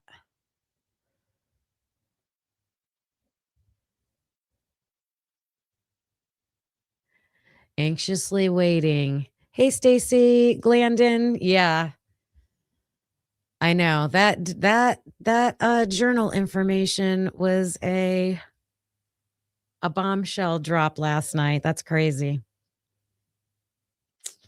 Mallory Morton, is he lying purposely or because he's genuinely in shock and doesn't know what time he left the corner club?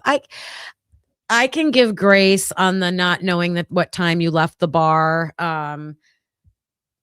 Especially guys, I don't know. I don't know why I say especially guys. I don't know. I guess it just depends on your personality. I think I always had like a sense of time, what time I was going home. Like, especially if you want to go somewhere to get something to eat, you're like, oh, what time is it? Is this place still open to go get food? Stuff like that. Maybe they were like, what time is it if we're using a sober bro? Don't they only provide that service until a certain time? But yeah, maybe they were just like, who knows? Ooh, the Cooper. What was his name? That was a bombshell piece of information that I did not know before this book. Seeing it on the official timeline.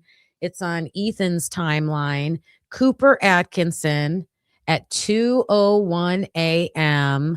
calling Ethan 5 times on FaceTime. And I just think that's so weird for a guy to call another guy, like rapid succession like that, and FaceTime. 1 minute after we hear nothing else from Ethan. Nothing else from Ethan, 2 a.m. 2:01, there's a friend. That's what makes it look like.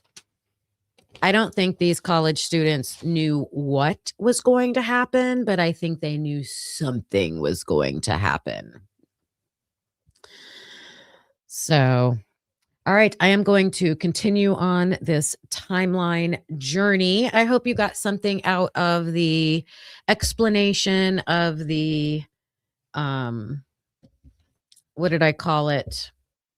the work product doctrine. All right.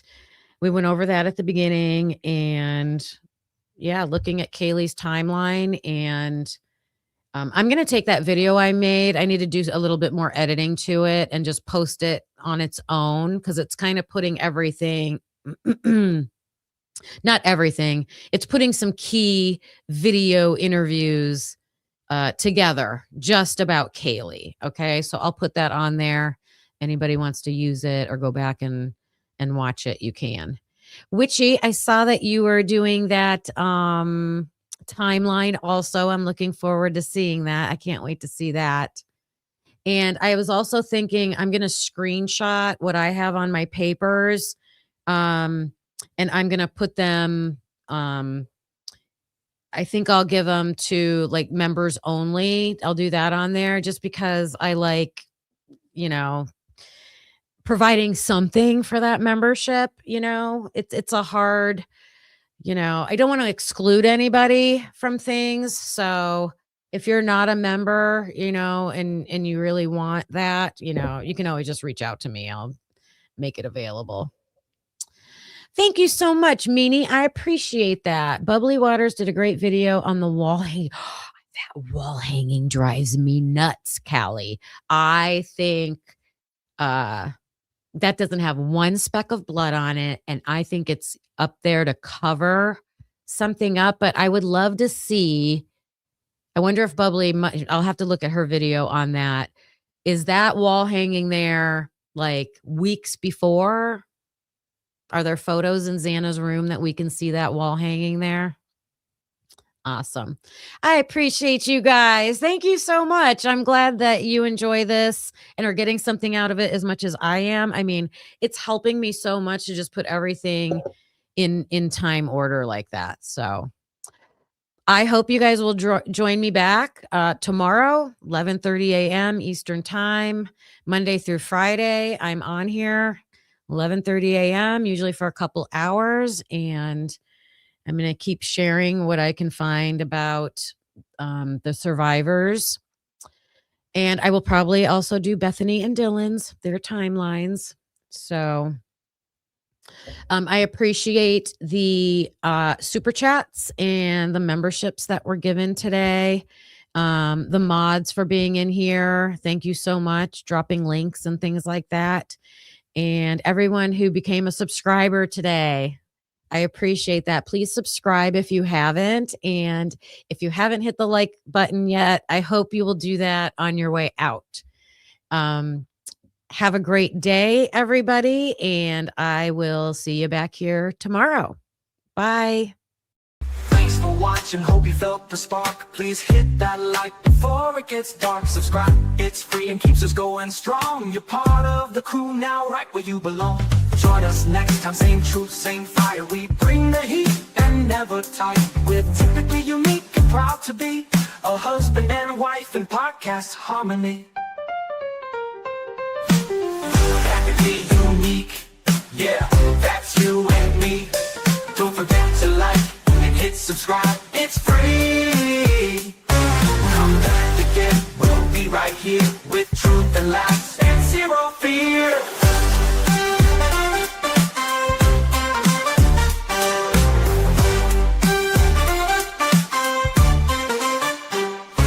We don't always agree, but that's the show.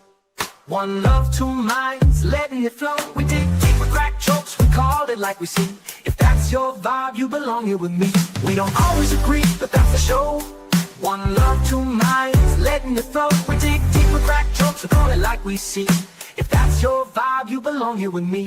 We don't always agree, but you felt the spark. Please hit that like before it gets dark. We dig deep with crack jokes, we call it like we see. If that's your vibe, you belong here with me. Thanks for watching, hope you felt the spark. Please hit that like before it gets dark. Please hit that like before it gets dark. It's free, it keeps us going strong. You're part of the crew, now right where you belong. Join us next time, same truth, same fire. We bring the heat and never tire. We're typically unique and proud to be a husband and wife and proud to be a husband and wife in podcast harmony. Yeah, that's you and me. Don't forget to like It's a crime, it's free. Come back again, we'll be right here with truth and laughs and zero fear.